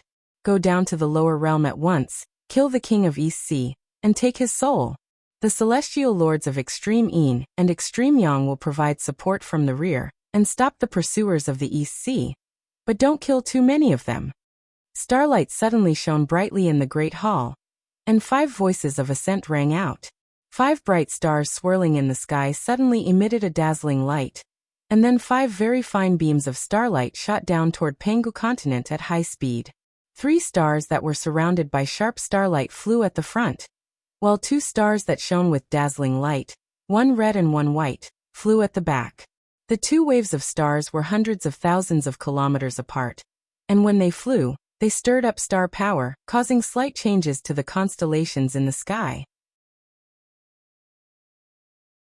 In the Daqin army of the East Sea, Guiguzi and Zhang Yi, who were standing on the observation deck of Ing Zheng's warship and looking up at the stars, were taken aback. The stars are coming down to the lower realm? And they're coming with Vanquisher and Wolf? What's so special about this? Interesting, interesting. With a backhand, he pulled out a peachwood sword made of the core of an old peach tree that had been growing in Yuxiong Plain for hundreds of millions of years, sprinkled a divination turtle shell made of the scales of a West Sea dragon turtle, and began to jump up and down with the steps of Yu. The peachwood sword pierced through the air like a ghost drawing, and gradually, a trace of starlight condensed on the tip of the sword. As he chanted an ancient incantation, Guiguzi's face was flushed with the excitement of seeing his prey. He stepped on the astral energy, and wherever his hand moved, the gods and ghosts would be startled, and wherever his sword swung, the stars would sway. After a series of actions by the seemingly crazy Guiguzi, all the stars in the sky suddenly lit up. 7 kills, Vanquisher, and Greed were speeding toward Pangu continent when a dense curtain of starlight suddenly appeared in front of them. Caught unprepared, the 3 celestial lords slammed headfirst into the curtain, sending them flying tens of thousands of miles back amidst a deafening boom. The 3 celestial lords never dreamed that someone could detect their movements through the changes of the stars, and even use the power of the stars to stop them from going to Pangu continent. They were so angry that they almost coughed blood, especially when the 2 celestial lords behind them deliberately let out a cry of surprise, which made the 3 notorious celestial lords even more furious. They threw their heads back and roared, "Retract your natal star power, or we'll pay you a visit one by one in the future." With a swoosh, the stars in the sky suddenly dimmed. Guiguzi, who was dancing the steps of Yu to make things difficult for the 3 celestial lords, lost his footing and fell forward awkwardly, knocking his head on the railing of the observatory. Trembling, he climbed to his feet and gritted his teeth in anger. "Bastard! You scoundrel! Why did I use such a shameless trick when I was fighting with you? How could you retract the starlight?" This. While stroking his long beard, Guiguzi lectured Zhang Yi, who was standing next to him. "The art of astrology is useless in a fight with the people of the celestial court. The power of the stars in the sky is under their control. Well, to deal with them, we can only use the power of the earth veins. If the power of the earth veins on Pangu continent can be fully mobilized, what can these celestial lords do?" The proud Guiguzi put away the peachwood sword, clenched his teeth, and looked up at the starry sky as he said fiercely, "You've humiliated me today, and I'll definitely repay you handsomely in the future." The curtain of starlight in front of the three celestial lords exploded into fireflies and dissipated. The three celestial lords looked at each other, cursed at the same time, and continued to fly toward Pangu continent in beams of light. Their faces were slightly flushed as they gnashed their teeth, waiting to kill Diyu, king of East Sea, and to find out who was so bold to make things difficult for them and teach him a good lesson. What a bastard! How dare he disrespect the three celestial lords from the mortal realm? Which itinerant cultivator has the courage to make things difficult for celestial lords? Those itinerant cultivators and itinerant immortals who needed to construct all kinds of formations, practice all kinds of magic, and borrow the power of the stars were always respectful to the celestial lords of the celestial court, and would even offer them a large number of offerings during festivals. But today, someone was bold enough to make trouble for three celestial lords. This was no different from rebellion. The three celestial lords gritted their teeth and gave the source of the bizarre change in the star power a fierce look, then sped toward the East Sea army, where Wuxia was. They found it very strange. They were still in the outer heavenly domain, far away from Pangu continent. Even those supreme oracles who specialized in studying the stars in the stargazing palace of Diyu's Directorate of Celestial could not detect their whereabouts. So, why did someone use magic to stop them? Could it be that there was such a clever person among the itinerant cultivators and itinerant immortals on Pangu continent? With a belly full of doubts, the three celestial lords and the two celestial lords behind them retracted their auras, covered their tracks with the cover of the starlight, and approached Pangu continent at high speed. This time, even Giguzi and his disciple could barely detect some ominous existences hidden in the starlight, but they could no longer see through the movements of the five celestial lords from the mortal realm. After pondering for a moment, Giguzi said in a deep voice, "Zhang Yi quickly spread the news. It's one thing for the celestial lords to descend to the mortal realm, but I'm afraid the three murderous men are up to no good. Quickly inform His Majesty, the King of East Sea, and the emperors and courtiers of other dynasties about this." Zhang Yi answered and left hurriedly. On Wuqi's warship, Wuqi had ordered the East Sea's flying ships to return to the East Sea. At the same time, he sent someone to inform the armies of the six dynasties about what had happened here. He ordered the armies of the six dynasties to return to the East Sea, and at the same time, reminded the emperors and courtiers of the six dynasties to guard against the curses of the forbidden clans.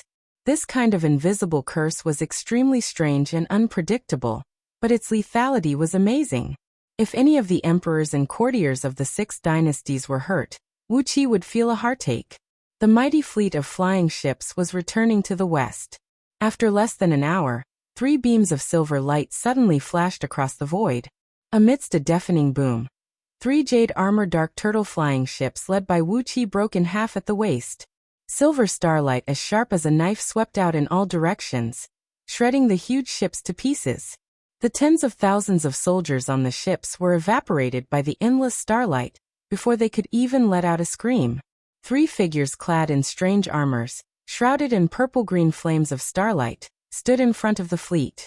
A cold, merciless voice rang out. "Do you, King of East Sea? Come here and face your death."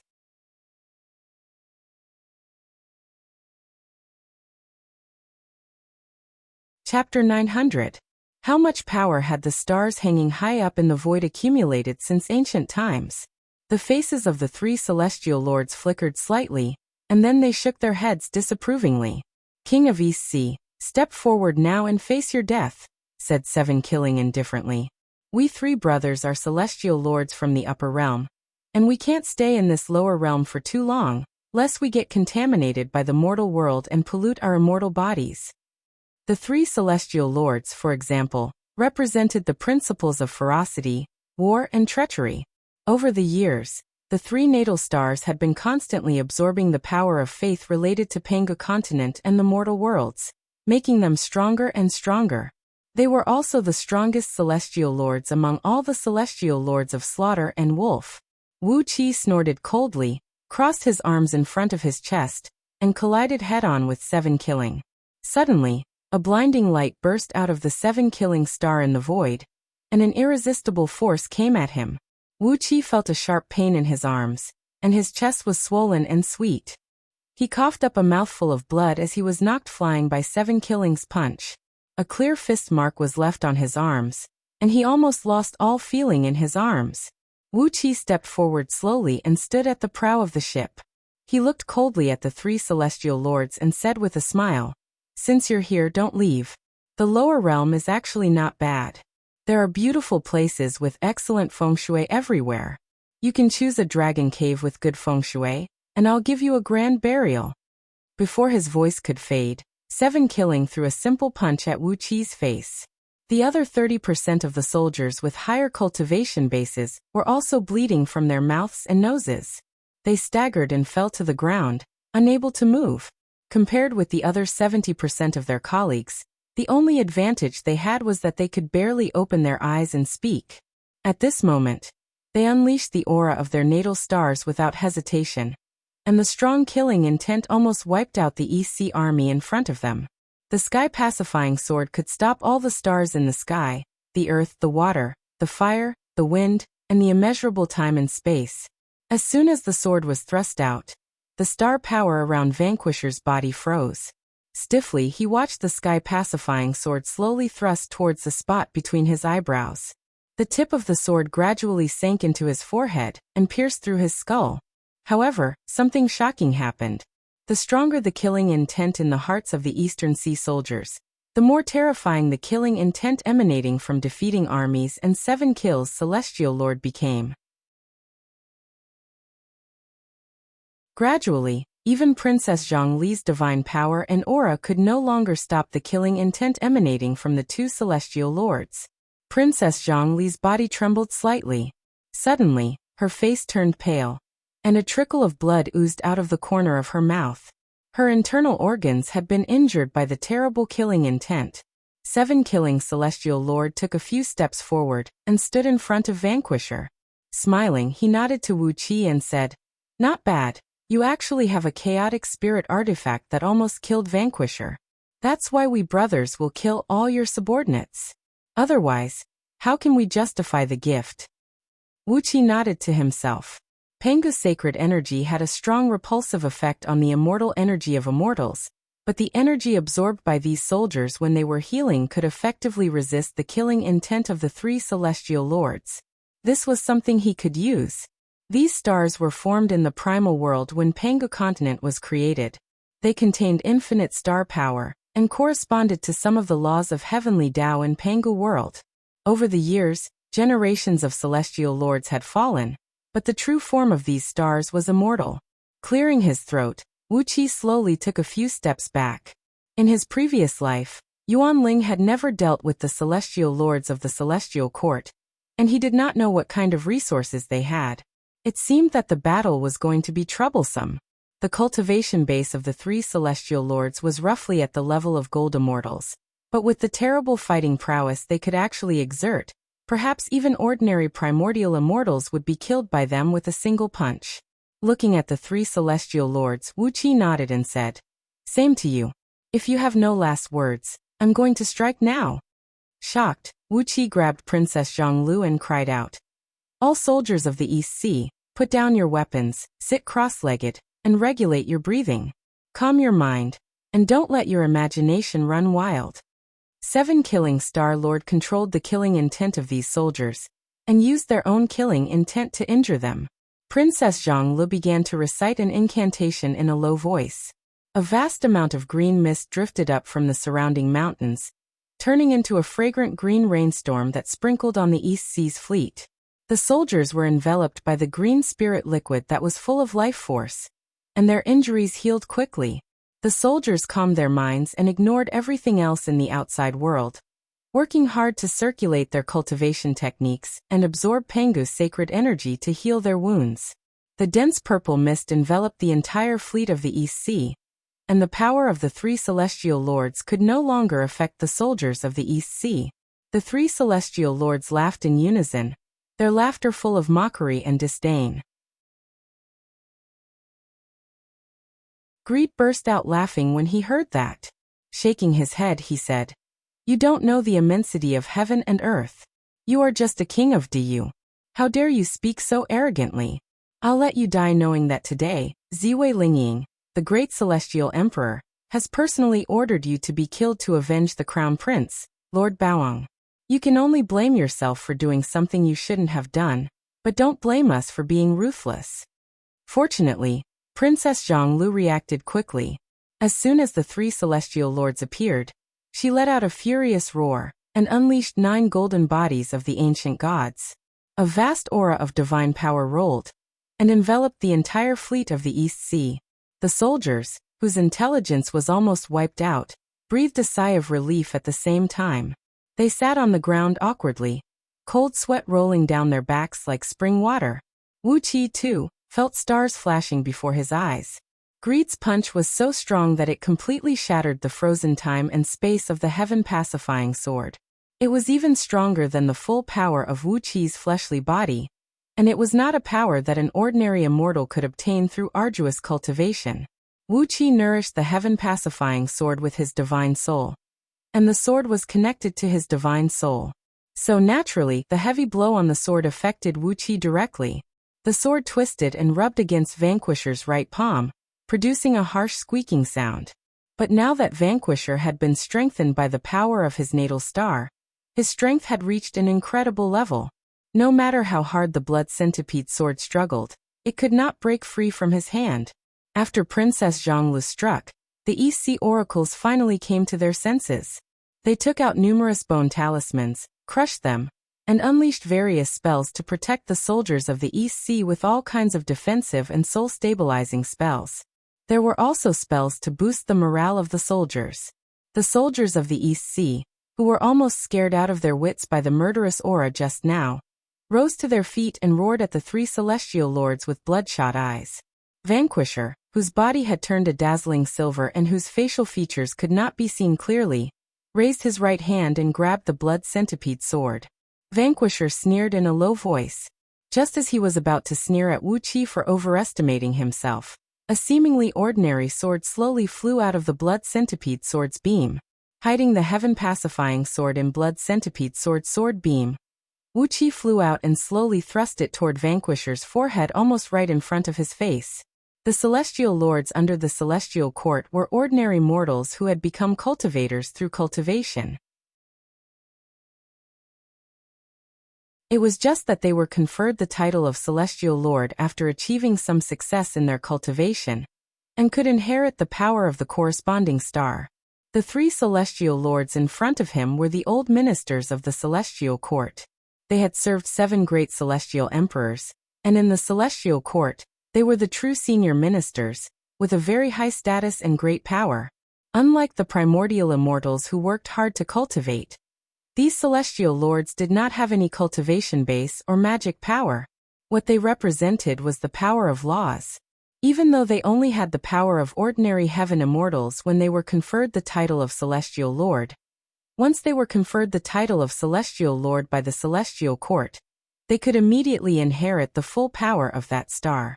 Hovering in front of the army of the East Sea, the 3 celestial lords, 7 Kills, Vanquisher and Greed, were emanating a killing intent that almost took a solid form that blanketed the entire East Sea army.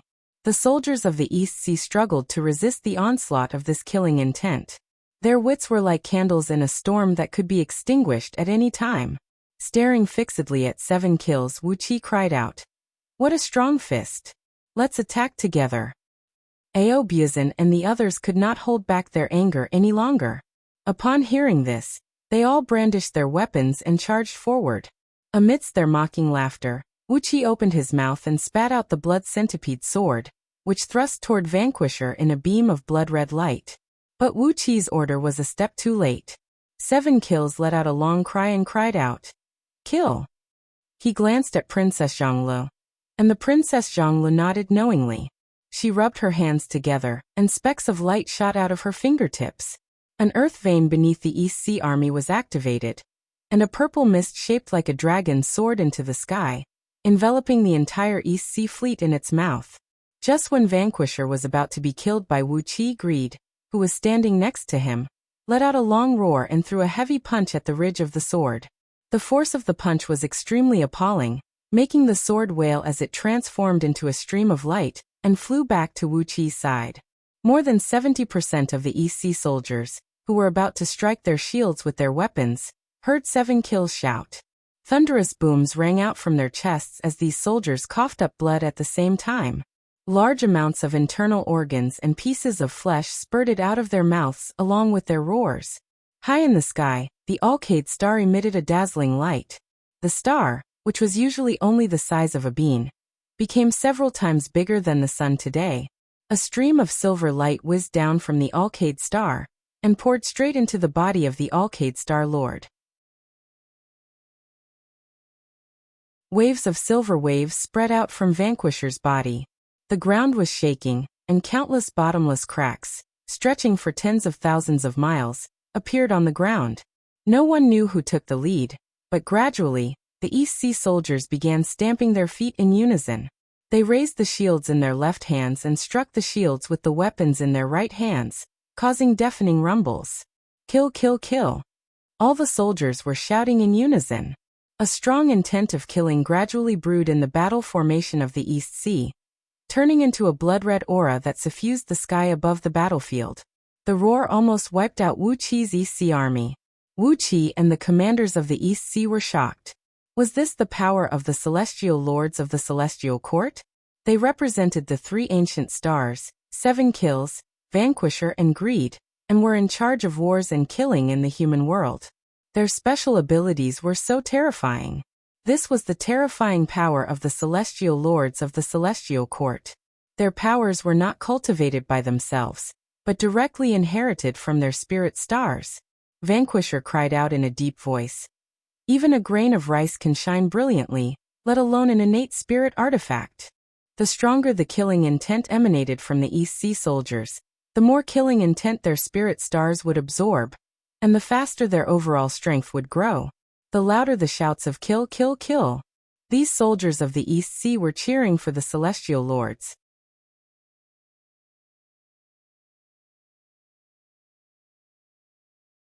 Chapter 901. When he saw Audiobook and his companions coming at him side by side, 7 Killing said proudly, "You're just a bunch of weaklings."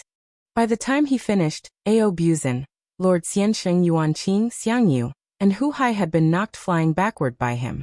Audiobook, Lord Xiansheng, and Xiangyu, who had the best weapons, were each punched twice. One punch landed on their bodies, and the other on their weapons. The terrible force of the punch was like a flash flood, causing the 3 of them to scream and scream, and the weapons in their hands to let out a shrill cry. What was even more frightening was Yuanqing and Hu Hai's weapons. Yuanqing reacted quickly, and as soon as 7 Killing punched him, he immediately raised his cudgel in front of him. The punch punched through his cudgel and hit him. As a result, Yuanqing was knocked flying backward, and the cudgel was broken into 2. Hu Hai's pestle was also smashed into 4 pieces by the punch, and the heavy punch smashed into his chest, causing blood to splatter all over his body. He abruptly transformed into a cloud of blood mist that flew backward, then condensed back into Hu Hai's body. With blood sea as his foundation, Hu Hai's injury was the lightest among them, just like Xiangyu's. 7 Killing gave Xiangyu and Hu Hai, who had also turned into blood mist, a look of astonishment. "King of East Sea, why do you have fiend immortals under your command?" he asked with a frown. Wuxia moved his body, and the Panga sacred energy quickly healed the injury on his arm. "What's so strange about that?" he said with a sneer. "Is it surprising that your celestial court can raise a forbidden clan, and I have a few fiend immortals in the East Sea who have a good relationship with you?" Wuxia rolled his eyes and said with a sneer, "I've promised them that the blood essence of all the soldiers killed by the East Sea army will belong to them." He purposely left some words at the end. Sure enough, Celestial Lord 7 Killing's eyes flickered as he squinted at Xiangyu and Hu Hai. If Wuxia could bribe the 2 evil deities with their blood and souls, couldn't the celestial court do the same? It was merely the lives of some mortals, but it was a great achievement to be able to bribe 2 primordial unity fiendish immortals to submit to the celestial court. With that in mind, 7 Killing celestial lords' killing intent towards Xiangyu and Hu Hai weakened by more than 70%. Wuxia roared, and a long staff and a spear flew out of his sleeve toward Yuan Qing and Hu Hai. These were some backup weapons that Wu Qi had forged. The quality of the long staff was the same as Yuan Qing's staff, but the one-legged pestle used by Hu Hai had a strange shape. Wu Qi did not have any on hand, so he had to make him a spear to play with first. After throwing the weapons to Yuan Qing and Hu Hai, Wu Qi turned into a plume of black smoke and lunged at 7, killing. Countless soybean-thick, 3-meter-long, oddly shaped bone arrows darted out from the black smoke. These bone arrows were thickly engraved with the heads of countless evil ghosts. These evil ghosts had been letting out vicious curses and shrill howls, while large clouds of black smoke spurted out from their eyes, nose, and mouth, forming into countless spell symbols, hovering around these arrows. 7 Killing snorted coldly. He raised his left arm, and a small round shield on it released a bright light that wrapped around his body. The arrows whistled through the air and hit the light, producing a muffled sound that sounded like the ringing of a bell. The arrows were so powerful that 7 Killing could not stand still in the void, and was pushed backward by the countless arrows. The light on the round shield kept weakening, but 7 Killing's power seemed to be pouring endlessly into the shield, and the weakened light rapidly grew stronger. Finish the battle quickly. As Wu Qi and 7 Killing were locked in a stalemate with spells, Greed suddenly snorted coldly. He pulled out a 7-foot-long feather fan that glinted with a metallic luster out of nowhere, and waved it toward Wu Qi. Ao Buzin and the others, who had just regained their breath and were about to attack 7 Killing again, cried out in alarm. The dark storm turned into countless ravenous wolves and rushed toward them. Ao Buzin, Lord Xiansheng, and the others were swept away by the wolves and thrown far away. The wolf-shaped energy condensed from Greed's star force tore at Ao Buzin, and the others like living creatures, biting and tearing at their flesh and bones. As Xiangyu and Hu Hai cultivated the blood sea technique, their flesh and bones were not as strong as those of Ao Buzin and the others. So, when the wolves bit them, large chunks of flesh fell off, and blood piled up in the air like a pool. The storm formed by these wolves was extremely sticky, and it was extremely difficult to get out once trapped in it. Not only were these wolves biting and tearing at people's flesh and blood, but the storm itself also had a very strong corrosive force that kept sucking the blood essence and energy essence out of people's bodies. When Ao Buzin and the others were caught in it, they twisted and struggled like unlucky fellows caught in quicksand, but they could not break free for a while. After trapping Ao Buzin and the others with a fan, Vanquisher let out a long laugh. Suddenly, 6 metal wings sprouted from the back of his silver-purple armor, bringing up a gust of wind. The strange-shaped metal wings, which were hundreds of feet wide, brought Vanquisher up like a comet and shot toward the dark cloud that Wu Qi had transformed into. The 3 celestial lords finally remembered Ziwei Lingying's order. Kill Wu Qi quickly and bring his soul back to the celestial court. By going quickly, they meant not to waste time. Vanquisher, 1,000-kilogram strike. Vanquisher quickly rushed to the dark cloud that Wu Qi had transformed into. As the 6 metal wings behind him folded inwards, the black smoke that Wu Qi had transformed into was compressed into a mass the size of a human head. Then he clenched his fingers towards the sky.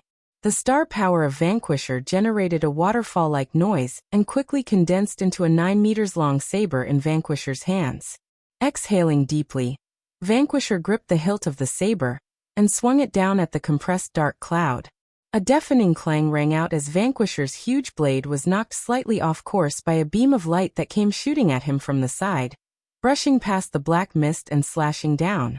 Huang Liang, who was standing on the prow of Wu Qi's warship and watching the battle, saw that Wu Qi was in danger. Without any hesitation, he curled up his body and slammed into Vanquisher's blade. Like a cannonball, he collided head-on with the huge blade, causing his head to bleed and blood to spill all over his body. With a strange howl, Huang Liang grabbed Vanquisher's calves, who was caught off guard. Then he spun and dragged Vanquisher down to the ground like 2 stray dogs fighting on the street. At that moment, Vanquisher was struck dumb. He had fought many almighty experts, and he had killed many famous primordial immortals, but none of them had ever fought him with such a move. They were all immortals, lofty figures. How could they fight in close combat like a street rascal? Before Vanquisher could come to his senses, Huang Liang had already dragged him and slammed him to the ground. Huang Liang was a cunning fellow. As the two of them spun rapidly in the air and were about to land, Huang Liang pressed Vanquisher down, then kicked him in the stomach with both feet and jumped up into the air. Meanwhile, Vanquisher plunged into the ground a dozen miles deep. A loud rumble rang out as several mountains near Vanquisher's landing point collapsed, and countless boulders were thrown into the air. It was a spectacular sight. As soon as he flew up into the air, Huang Liang pointed at the place where Vanquisher had fallen and roared, "Everyone, attack with all your might!" The flying ships did not move at all, for there were only a few soldiers in the East Sea Army who could move at the moment. But all the oracles had struck. More than 100,000 oracles chanted the incantation at the same time. Their blood essence and magic power flowed away like a river, and soon, white hair appeared on the heads of many oracles. More than 100,000 oracles chanted the incantation at the same time. Their blood essence and magic power flowed away like a river, and soon, white hair appeared on the heads of many oracles. Furious, Vanquisher roared and flew straight up into the sky. Just as he was about to settle the score with Huang Liang, the small, inconspicuous blue thundercloud suddenly burst out with a terrible boom that almost shattered his eardrums. A purple thunderbolt, as thick as a baby's fist, struck down from the thundercloud and accurately hit Vanquisher's forehead. Just when the thunderbolt, which almost blinded everyone present, was 3 inches away from his forehead, Princess Zhongli's curse had already landed solidly on Vanquisher's body. As a heart-wrenching howl rose into the sky, Princess Zhongli's avatar of the god of Scourge almost disintegrated. All the divine power stored in it turned into an invisible curse of the god of Scourge, and branded itself on Vanquisher's chest. The thunderbolt struck Vanquisher. It was a terrible blow triggered by Lei Meng after he had extracted the blood essence and magic power of more than 100,000 oracles of the East Sea. The rich starlight covering Vanquisher's body was smashed to pieces, and his armor of star power disintegrated like a piece of tofu. Deafening thunderclaps kept ringing out as thunderbolts twisted and bounced on Vanquisher's body, bursting out with blinding light that made one's eyes hurt from time to time. The curse of the god of Scourge had played its role. Dozens of black and white thunderclouds appeared over Vanquisher's head, and dozens of terrible thunder tribulations, which only happened when a first-tier primordial immortal broke through the bottleneck and stepped into the realm of divine gold, came crashing down at the same time. The black and white thunderbolts intertwined and smashed solidly on Vanquisher's forehead. The glaring thunderbolts enveloped heaven and earth, and in that moment, everyone saw a strange scene. Vanquisher's flesh and blood disappeared amidst the black and white thunderbolts, leaving only a silver-purple skeleton that was emitting a strong light, twitching and trembling violently in the void. Star-Lord Greed, who was at the side, cried out in alarm. He raised his big fan and waved it heavily at Star-Lord Vanquisher. It would have been fine if Star-Lord Greed had not moved. However, the moment Star-Lord Greed moved, the Zenith Heaven Thunder Tribulation on Star-Lord defeating army rapidly spread to Star-Lord Greed. Amidst the dull thunderclaps, another skeleton appeared in the sky, twitching and twitching. Wuxia, who had just been forcibly compressed into a ball, suddenly exploded. Wuxia burst into laughter as he thrust the heaven-pacifying sword out from the side, slashing at the necks of Greed and Vanquisher, who had been struck by the thunderbolts and could not move at all. If the sword hit its target, the 2 celestial lords of the Celestial Court would certainly fall, and the Celestial Court would have to worry about choosing a suitable candidate to inherit the position of Celestial Lord. The Celestial Lord of Seven Killing bellowed furiously. With a flash of his body, he came in front of Wuxia and threw 2 punches at the sword like 2 shooting stars. As soon as Greed moved, the black storm that had trapped Audiobook and others quietly dissipated. Audiobook straightened the soul-splitting spear and thrust it at Seven Killing's back. "Grandson, I'll stab you." Lord Xiansheng, on the other hand, thrust his halberd in a stealthy direction. With a ripping sound, the illusion-breaking halberd emerged from Seven Killing's back and pierced his armor, causing a great amount of blood to spray out. You're tuning in to the Li Mei's Wuxia Whispers YouTube channel. We're so grateful for your support, and don't forget to subscribe to join us on this incredible journey through captivating stories. Your generosity through donations truly makes a world of difference, as it's the primary source of revenue that allows me to expand and enhance this channel for you. Thank you from the bottom of my heart for being a part of this adventure.